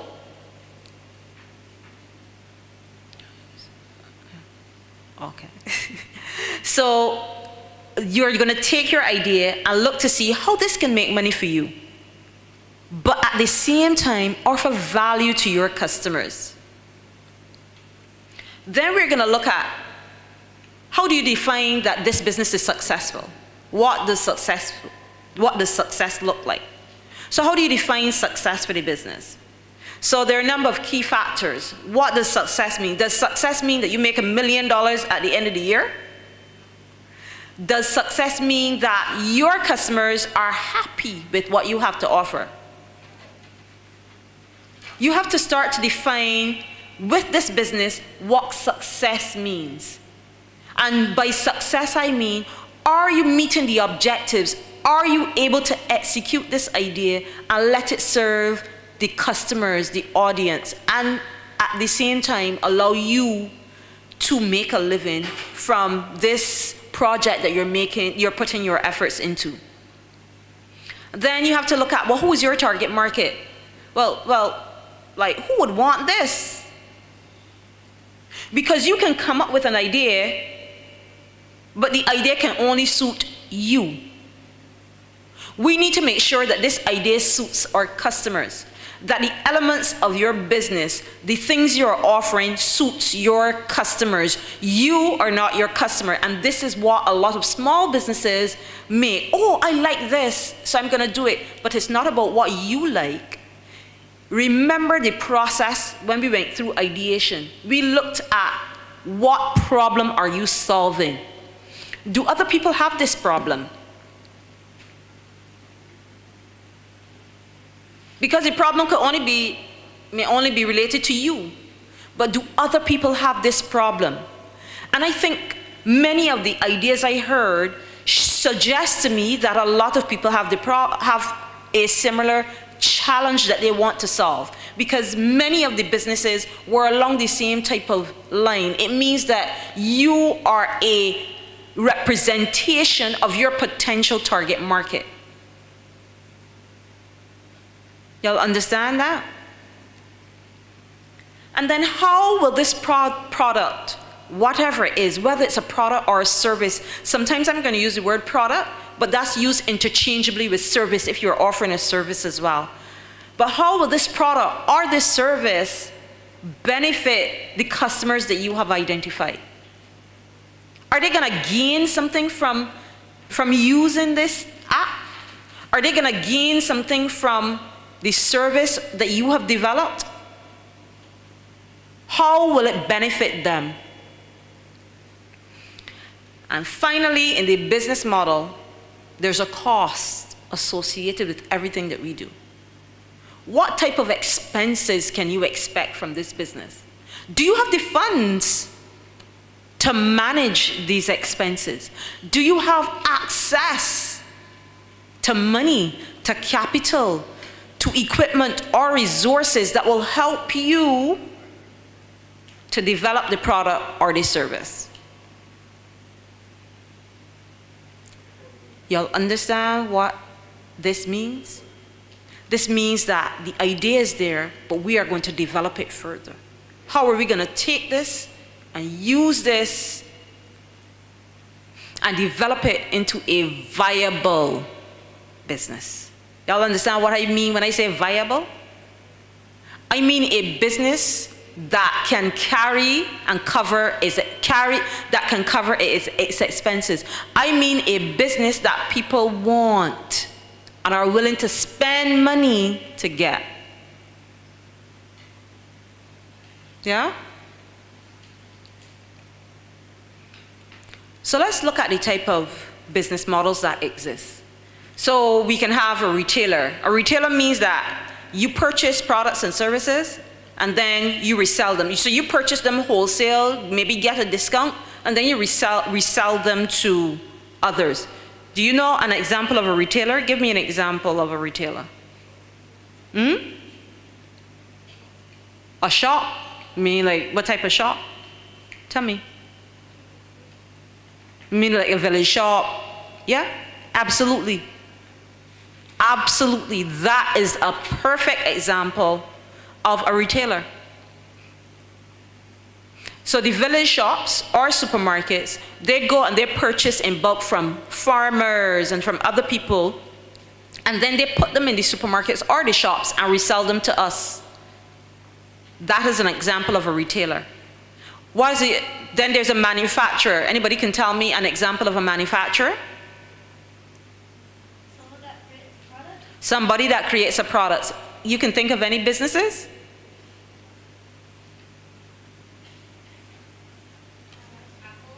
Apple? Yes, Apple is, well, all right. Before I go to Apple, let's bring it back home. I didn't hear you. Samsung? Okay. So, anybody eats ice cream? Baiko is a manufacturer. Yeah? Baiko is a manufacturer. They make ice creams. So when you go in the shops or the supermarkets, do you see Baiko available for sale? So Baiko makes these ice creams, sells them to the shops and the supermarkets. So you immediately see there's a relationship between a manufacturer and a retailer, right? Good.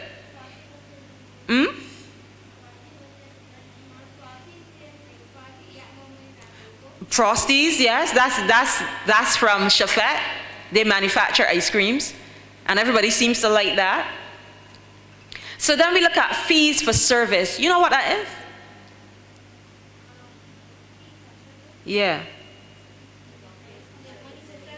You pay a fee. There's a similarity between fees for service and subscription. How many people have, what type of entertainment you have at home in terms of your television? Netflix? I heard somebody say Netflix. That is a subscription service. Right? The cinema, you go to them. I'm talking about something that's available in your house. In your house. Oh, Cinemax. Oh, okay. Thank you for educating me. Cinemax. Exactly. I don't know that, but I'm trusting. Flow? Yes. Right? Those are all subscription services or in some instances fees for service.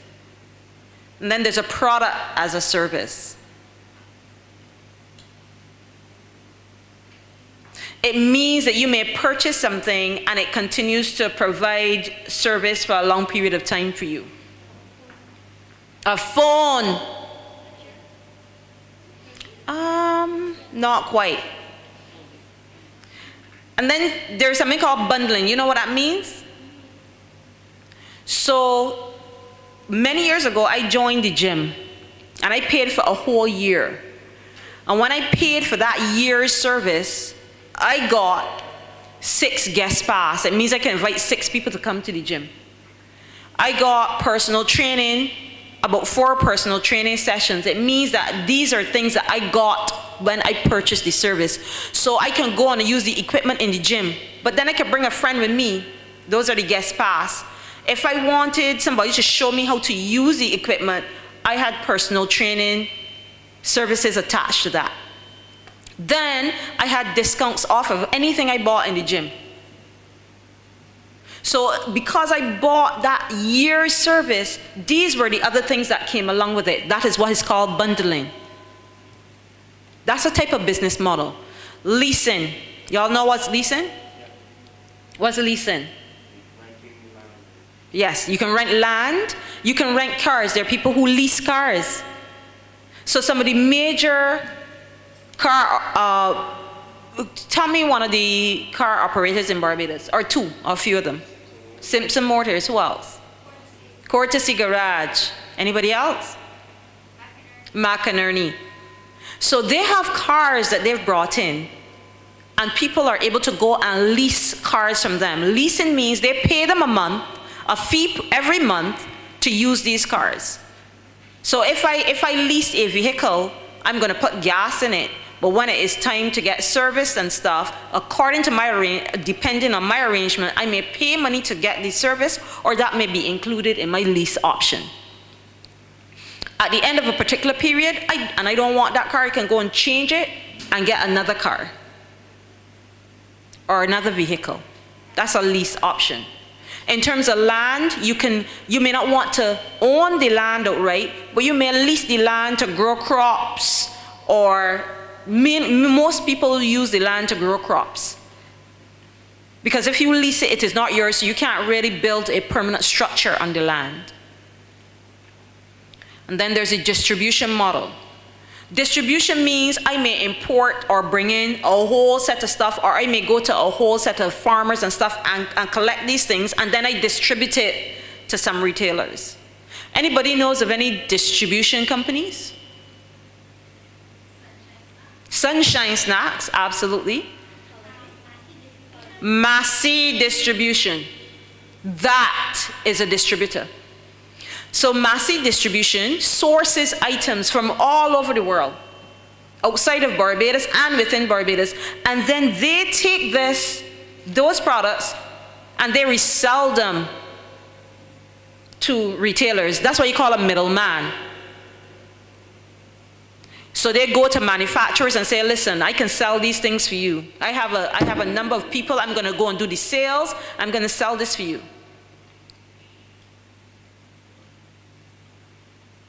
So they will be the middleman. So you get it from the manufacturer, massive distribution will be the middleman, and then they sell it to the retailer, who will then sell it to you, the customers. They will sell it to shops, yes.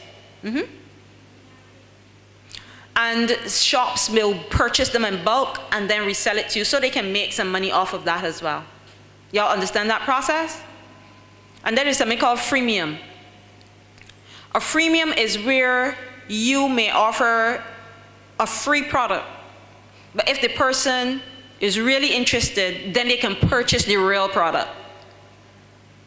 So you can offer maybe, and so somebody, I remember somebody was doing a book. Who was doing the book?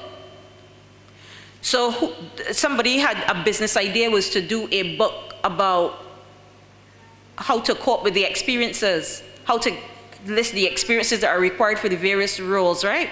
Good. Suppose she takes that and makes a small, like a sample, but share it to everybody that's free, for free. So a sample, and say, these are some of the businesses that are available, and here are a few of the requirements. If you want to learn more, purchase my book, and you will get the full details. That is what's called a freemium. Right? So you give them a piece of what is really in the book to entice them then to purchase the whole book. Yeah? Are there any questions before we move on? No? Okay, great. After we've looked at the idea, and we may start to test the market, we do what is called an environmental scan, or what is also called a SWOT analysis. So the word SWOT, S-W-O-T, stands for strengths, weaknesses, opportunities, and threats.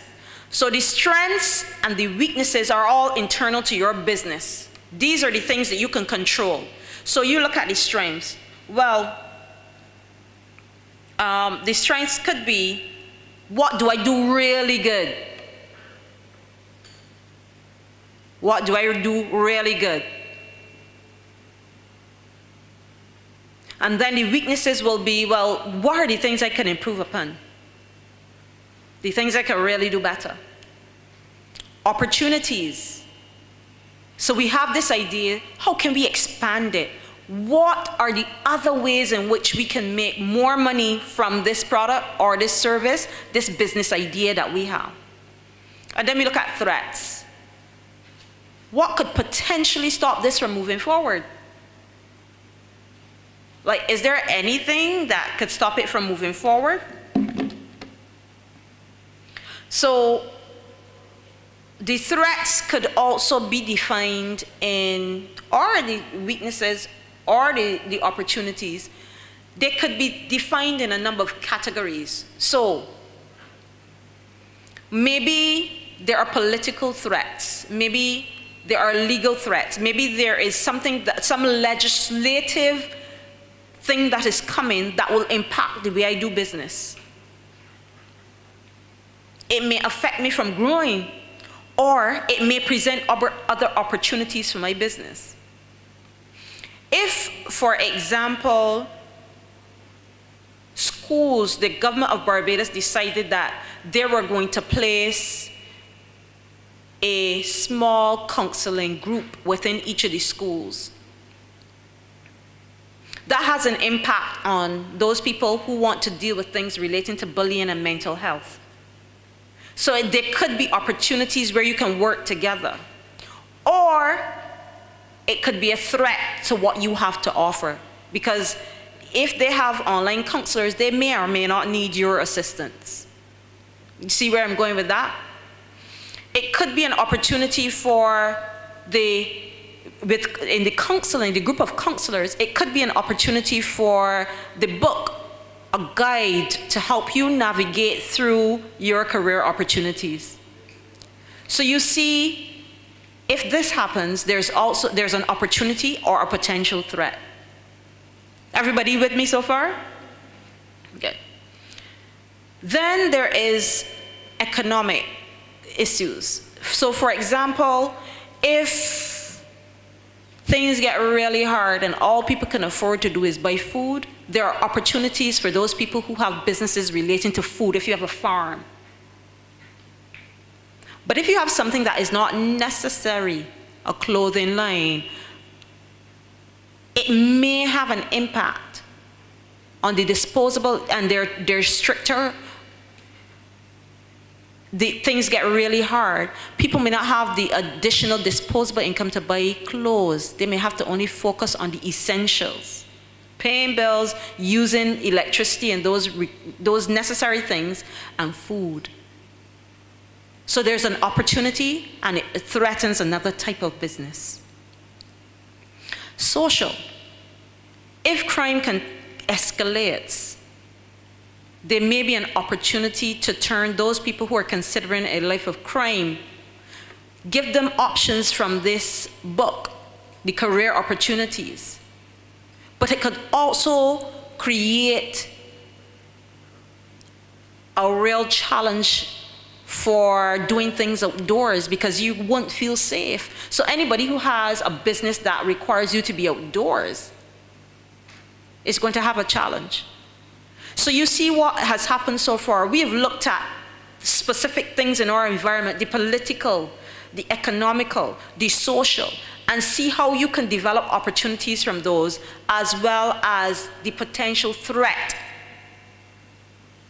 something that may prevent you from operating your business. But technology.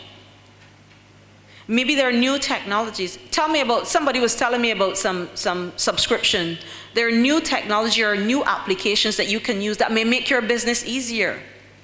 But on the other hand, it may stop you or prevent you or make your business harder to develop because it may replace you and what you have to offer. And then there may be legal requirements. There may be a change in laws. And as the laws change, it may affect the way you do business. Again, let's help me here, give me an idea of something that could potentially have opportunities and threats. Recently, the age limit for Driver's persons using heavy-duty vehicles was brought to bear that it really was glad to get to 25. Yes. So the people who were in jobs Yes. between 18 and 24, that was a threat To their existence. Because there are people who would have been banking on a job, driving a heavy-duty vehicle, and were in the process of getting this license and they're no longer eligible, so it posed a threat to their existence, to their potential to go into business.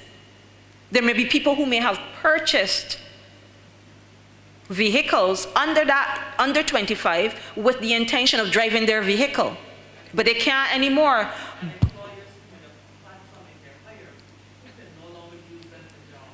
So if somebody between the age of 18 to 21 has purchased a vehicle,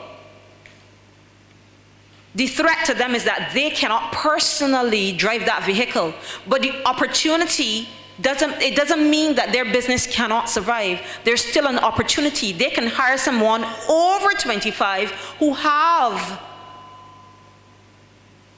the license to continue their business. Because if you're a freighting company and you need to continue to earn money to provide for your family, you can employ somebody over 25 who already have a license to drive heavy-duty vehicles. Or you can rent it out to others who already have licenses, a license to drive. Taxi operators do that. Some people may own a taxi, but they may not drive them themselves. They may rent it out to other taxi drivers, other people to use for their own business.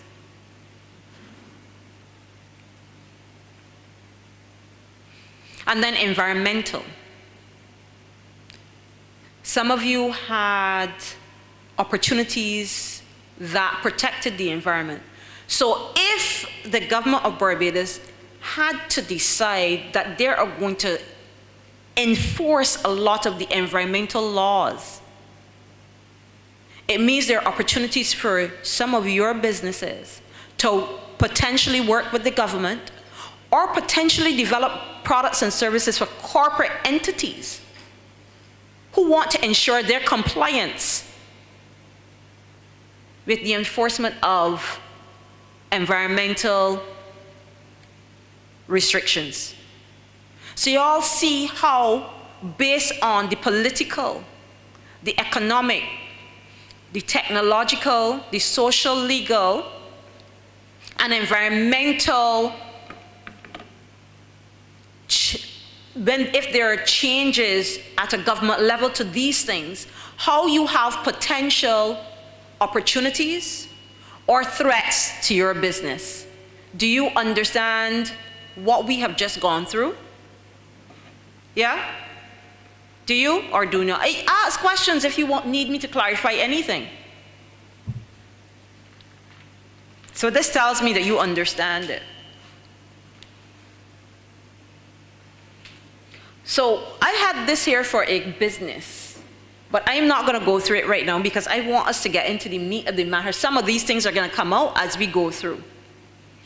So really, after we looked at the model and the environment that our businesses are going to operate in, we're going to look at the business model canvas. This is where we start to dissect and go deep. Well, it's what I call a deep dive into our individual businesses. So we are going to use the business model canvas as a diagram so that helps you to visualize how your business will look, the type of business model that you can have. And at a glance, it's going to help you to identify where you can improve upon processes or add various elements to your business to make it more attractive to your customers. We're going to look at the elements in the business model.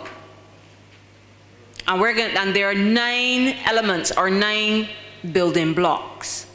So guys, get ready. As we go through, you are going to be asked to work on various elements of these building blocks to start to refine the business that you have selected.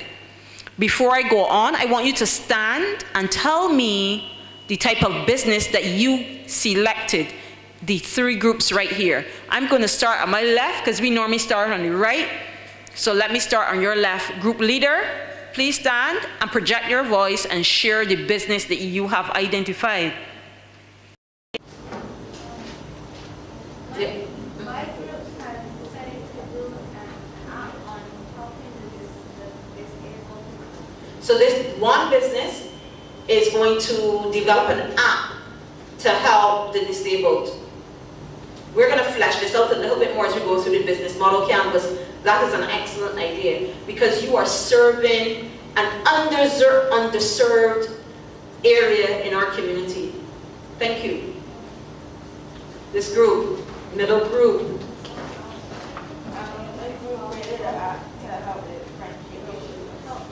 So we're going to create an app to help with friendship issues. Thank you. And to my right, stand and project your voice.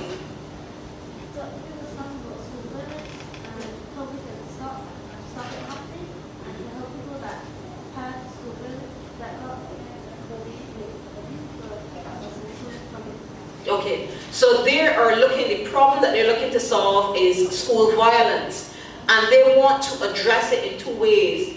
They want to look at it, trying to stop it from occurring, and then looking at the people who were affected by school violence. So you have 3 businesses: helping the disabled, friendship issues, and addressing school violence. Nice. And they're all listed right here. Let us go straight in. The business model canvas, there are a number of benefits. One, it is really easy to do and really easy to understand. It looks at key areas in your business, the areas that matter. It's pretty flexible. So if there's a change in the environment, remember we talked about the environment, the political, the economic, the social, the technological, the legal, and the environmental challenges. When we look at those things in our environment, those things that impact our environment, if there's a change, we will be flexible to make an adjustment into our business. Think back to 2020, after we had lockdown. A lot of businesses had to change the way they did things. You had to figure out a way to reach your customers because everybody was in their house. Look at the banks. The development of online banking was propelled during that period. And banks that did not have good or strong online banking facilities put some effort into developing those. So we no longer had to go to an ATM and collect money. If you did a service with me online, or I ordered groceries, I can transfer those funds to you, or you can bring a device, the device that we use to collect the funds, tap the funds. I can't remember what it's called right now, but you tap it, and you immediately paid. The debit card machines. I was able to then you can receive your receipts by email, or scanning it or sending it via WhatsApp. All of this technology took place when we had COVID, when we went into lockdown. But it meant that the businesses were flexible enough to pivot and change their business model so that they can continue to operate as a viable business. The business model canvas is customer focused. You're going to see why as we go through. But even in some of your own ideas that you have developed, it is really customer focused, customer oriented.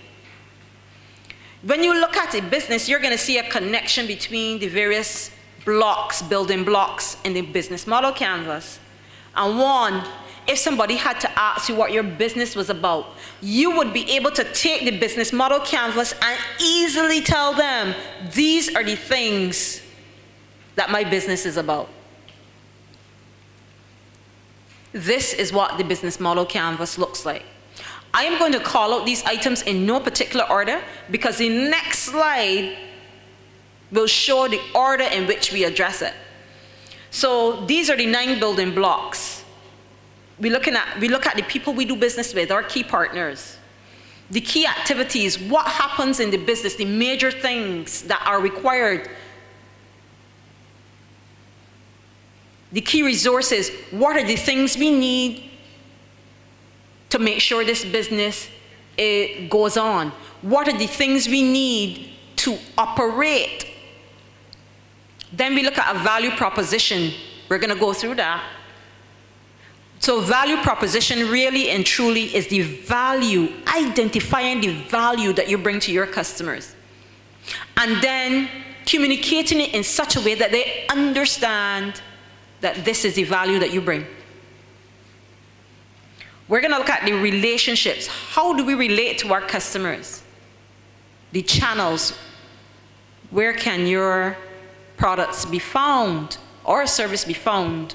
How do you share it? How people know about you? Where can they find it? And then the customer segments. Customer segments mean different people may use different people may use your product or service in a different way. You're going to see how. Then, after we looked at all of those things, we have to really get into the meat of the matter. What cost is involved in conducting this business? You have to pay rent, you have to pay employees, you have to purchase particular software. The key things, And then we look at the revenue streams. Revenue streams mean how money comes in, how we get money. So we can pay for all of the expenses in the business. And this is it. Looks like a jigsaw puzzle, right? But we really start to look at the customer segments. That's the first thing we do on the business model canvas. The second thing we look at is our value proposition. After we identified who is going to be, who we would like to purchase, who we think may be interested in the product or service, then we look at the value proposition. Well, what do we have to offer? What would be important for them? And then the channels,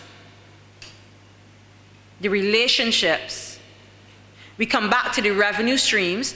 So if you look, 1, 2, 3, 4, and 5 is one side of the business model canvas.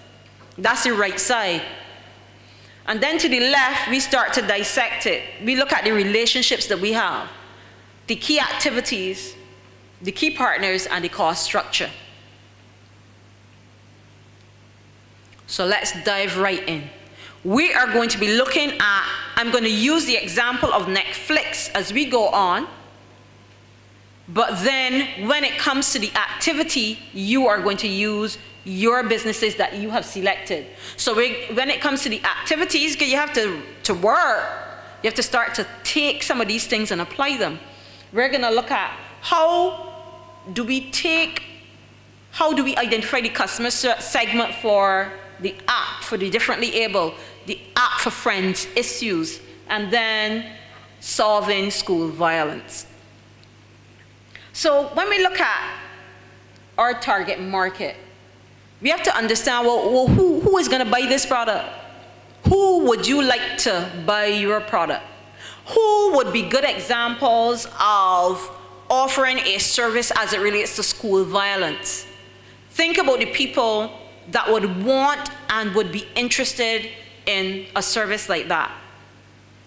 And I want you to think, don't only think about the obvious, think about the things that are not so obvious. Then the apps for friends issues.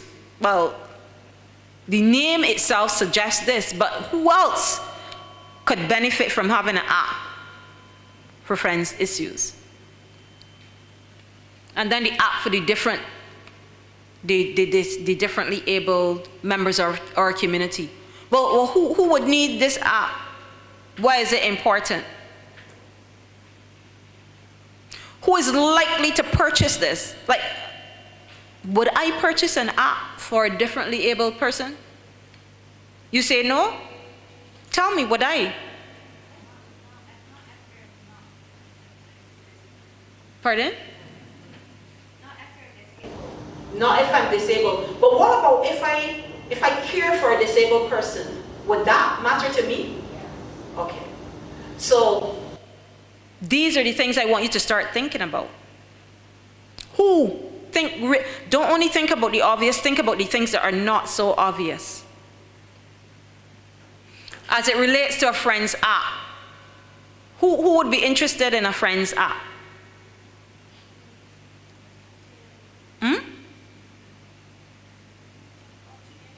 Teenagers? Only teenagers? I have a teenage daughter. Would I be interested in having an app for her? Remember, think about the not so obvious things as well. I may not be involved. Yeah, adults have friends issues as well, not only teenagers. But as a parent of a teenager, I would want to know that my child has a resource. Yeah? Even though she will come to me, I also want her to be able to have another resource. Who would be interested in solving school violence? The Ministry of Education. Who else? Parents. All the names started to come out. Think of the not so obvious. You didn't say students, but They're the ones, that's an obvious one. You said student, sorry, I didn't hear. That is an obvious one. So you have to think about the people who would benefit the most or who would have use of the product or service that you're thinking of. So, Netflix. How many people have Netflix? Almost everybody. Why you have Netflix? You want to watch TV? You want to watch TV without ads, a movie without ads.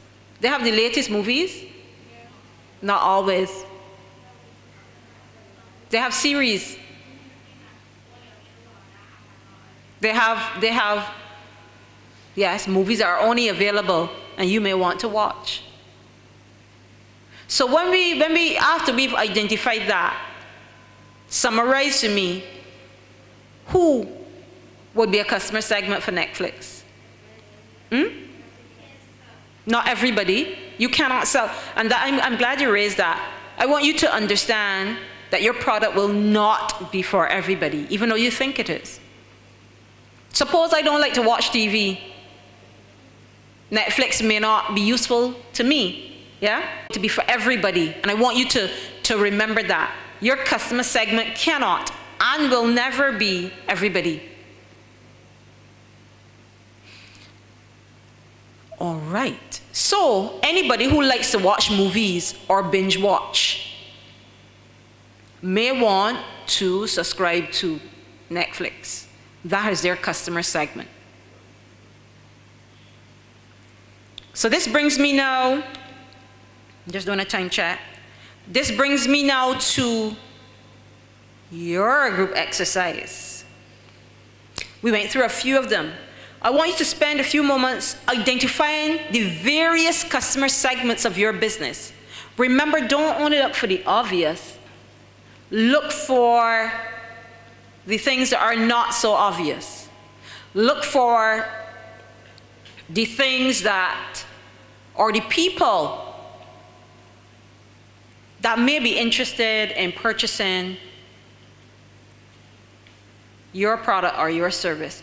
Look for the people who may need to use your product or service. So as a group, and remember you are to tell me who your group leaders are. Let's start that process right there. Work together. So you have 10 minutes. Or I may shorten it if you all do it well. So it's 11:48.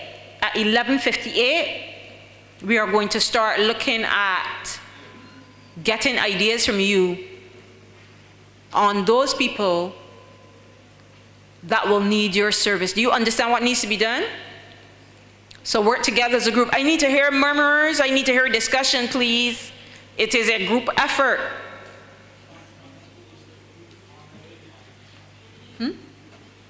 Online, those online, for your businesses that you selected, this is a useful exercise for you as well. Start to list the customers who will benefit the most from your product or service that you develop. And remember, don't look at the obvious. One example too you can look at, or a key tip, who would have the buying power.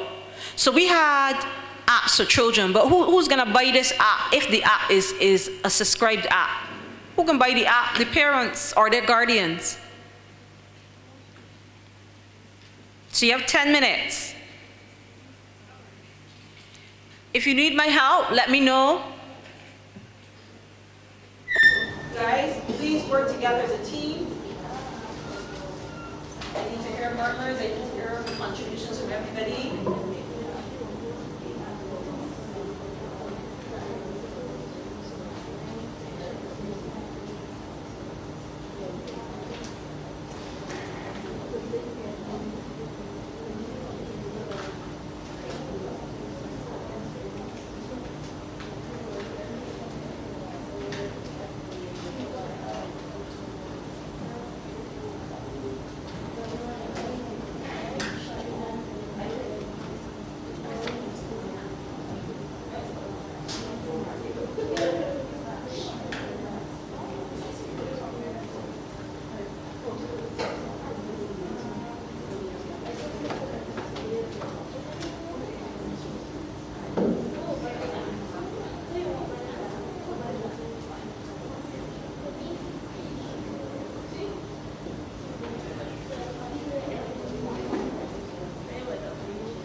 Need my assistance?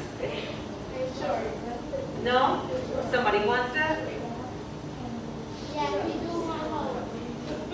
Pardon?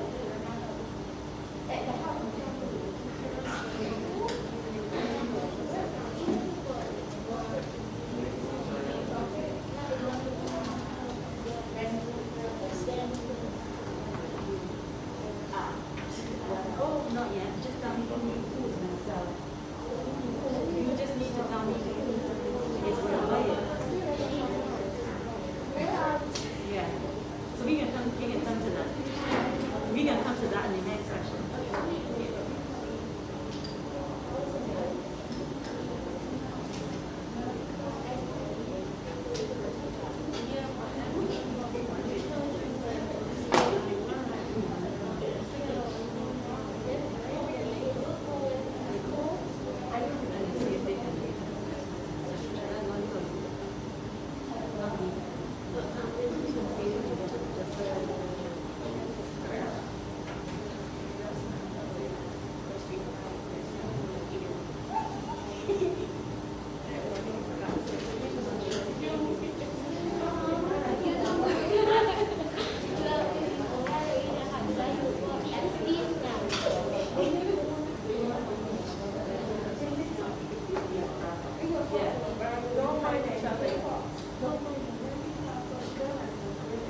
So everybody else is good? All right. So it's almost time for lunch. See, that says what time? 12? Yes. So as soon as we wrap up here, We'll go. Okay, good. So I want to hear who are your customer segments, and I hope that you had dialogue to think about the not so obvious customer segments. So I'm going to start on my right. Solving school violence. Stand up, please, so that your voice can be projected.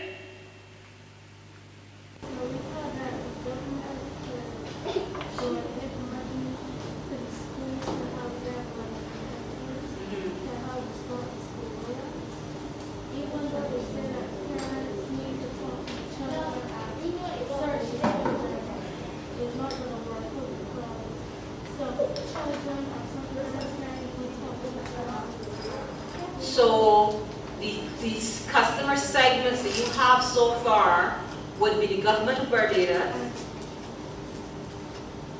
Just customer segment would be people who will use your products.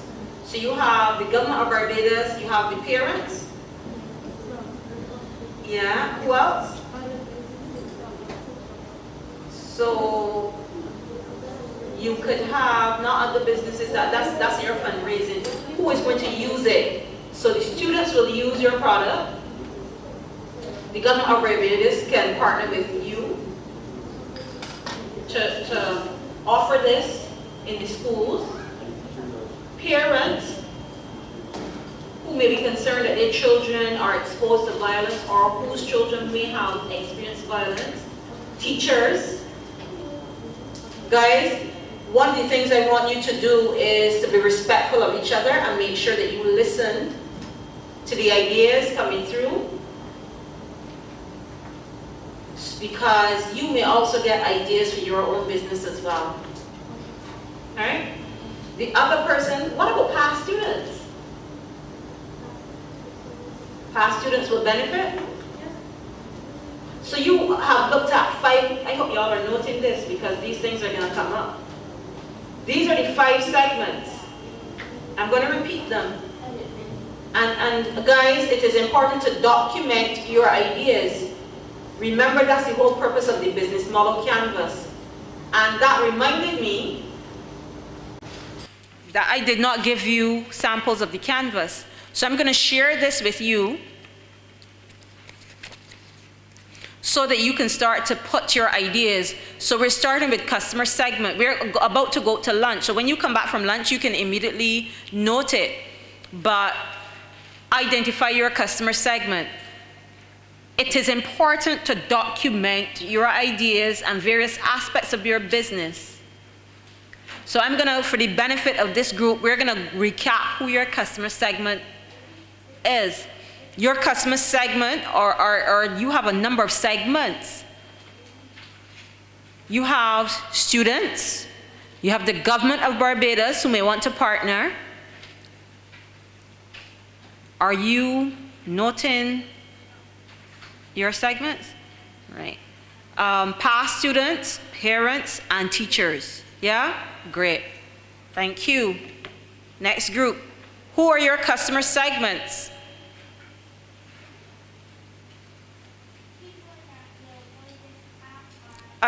Stand a minute. Stand up and face the front so we can hear you.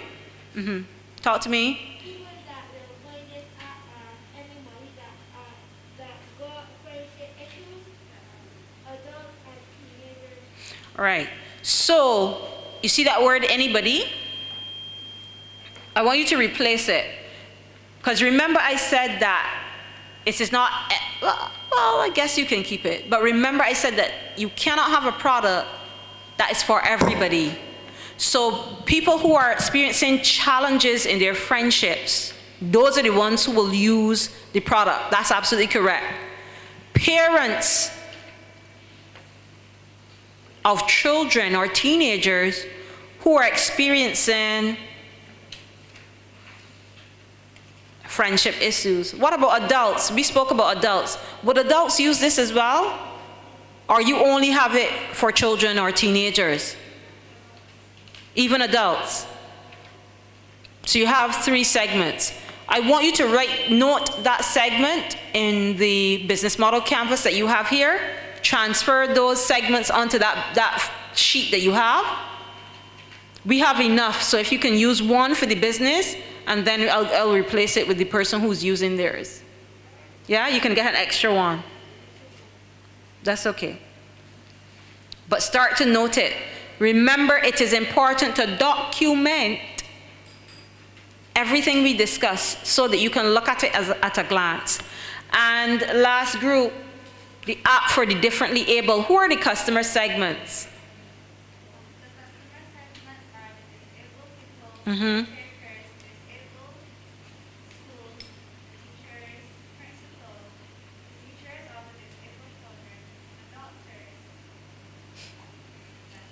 So you have, so I want you to go through the list again. So you have the disabled community. Yeah? Who else?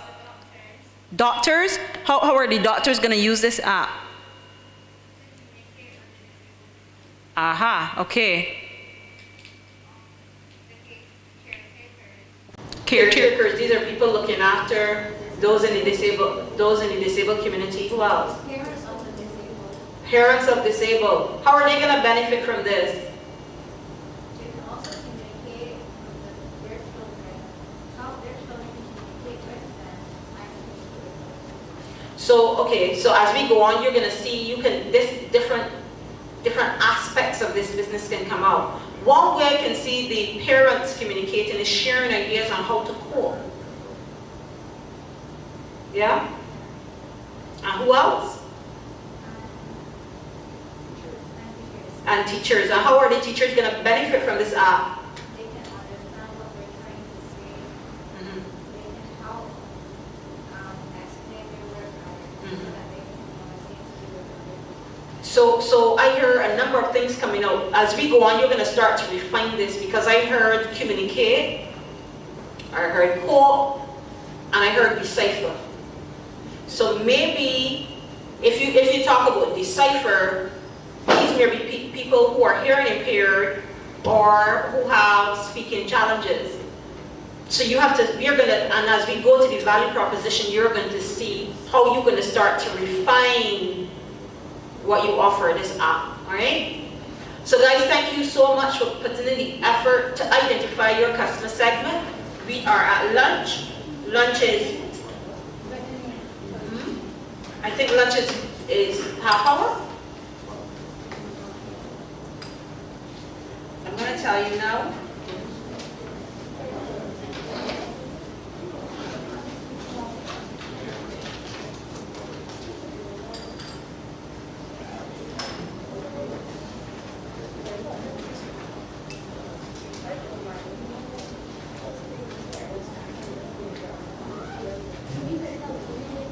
So lunch is 45 minutes.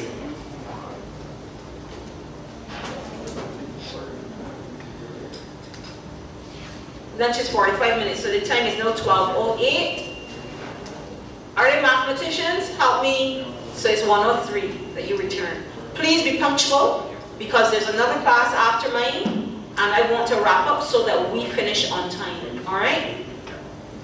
So please be punctual.